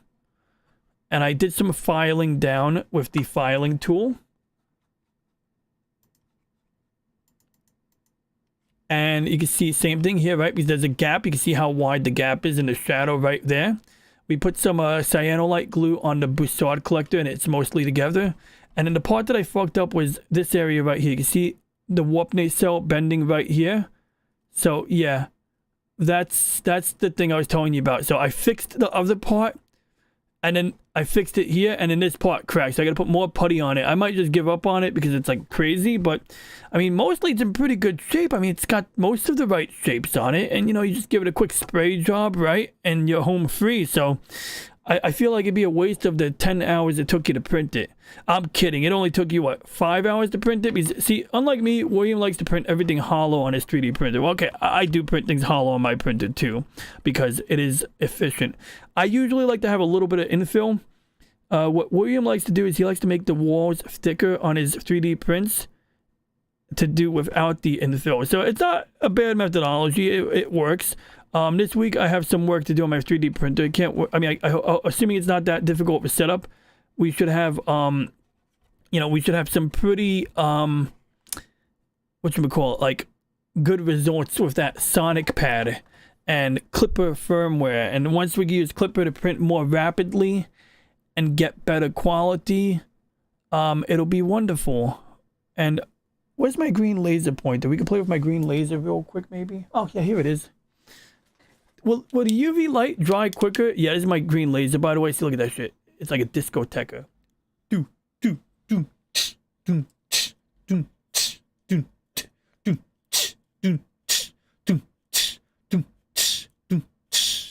And if you take this green laser and you shoot it out the window, you're in big trouble. You gotta be careful. Oh wait, I have a green screen, so if I point the green laser at my camera, it's not gonna do anything. There we go. So be careful, never point a green laser at a camera for any length of time. Like, if you do it, be like really brief about it. Cause, uh-oh, did I just fart? Because yeah, that will like, you know, cause trouble there. No doubt. I do the same thing, Lady Miss. Sometimes, you know, it's funny when someone says hello to me in a chat. I think it happened to me like on Culture Casino when you were there, Lady Miss, or something where like someone would say hi to you earlier and then you'll say hi to them and they won't see the hello and they'll say hello to you later. Or I'll say hello to somebody but they won't see the hello. Then they'll say hello to me and I'll be sitting there going, shit, did they see my first hello? Do I say, is this them responding to me or is the first hello? So then it's like, well, it would be bad manners if I didn't say hello to the person who I initially said hello to but didn't see my hello. But then if I say hello twice, they might think like, you know, I'm weird. Well, not really. I mean, what are people going to be like, oh, this guy said hello to me twice, man. What a creep. What a creep. This mother effer said hello to me twice. He's one of them guys. I don't know which guys. The guys on the internet, you know, misogynists. Yeah, them or something. I don't know. I'm making shit up now. So yeah, anyway, I'm going to be doing this like for a few more rounds. But with that being said, yeah, I had a blast. I had a moderate blast. Had fun. But next week, in all seriousness, guys, if you want to learn about why I have such strong disdain for Harmony Gold and why I love Super Dimension Fortress Macross, and if you want to hear why Pop Culture Mechanic loves Macross, because he is a big Macross fan, so he could talk about it very articulately. He doesn't like Macross 7 like I do. Like, I love Macross 7. Like, I mean, you can't take Macross 7 too seriously, but I do like the whole, you know, setup with the, you know, generational ship with the city inside. And I know some of the plot, like, maybe doesn't do it for everybody. But on the whole, like, I like the J-Rock, the Japanese rock band. There's actually a rock band that has a name that does the music for that show. I should know the name of it, but I don't.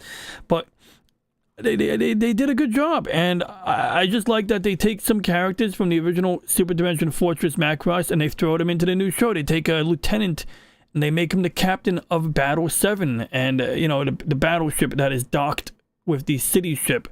And yeah, I don't know, I think it's pretty interesting.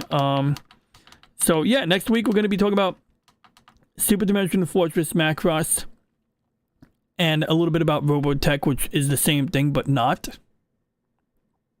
But if you like Robotech, come through next week at 10:45 p.m. Eastern Standard Time. And with that being said, if you have any questions, comments, or ideas, please leave a comment. Please like and subscribe. And for now, as soon as I find the button that ends the stream... How did I start this stream? How am I live right now? Oh, here it is. Okay, I thought it wasn't live. I thought the button said it was offline. Okay, in all seriousness, if you have any questions, comments, or ideas... If you're watching on the replay, please leave a comment. Please like and subscribe regardless of where you are and when it is. And for now, we really will.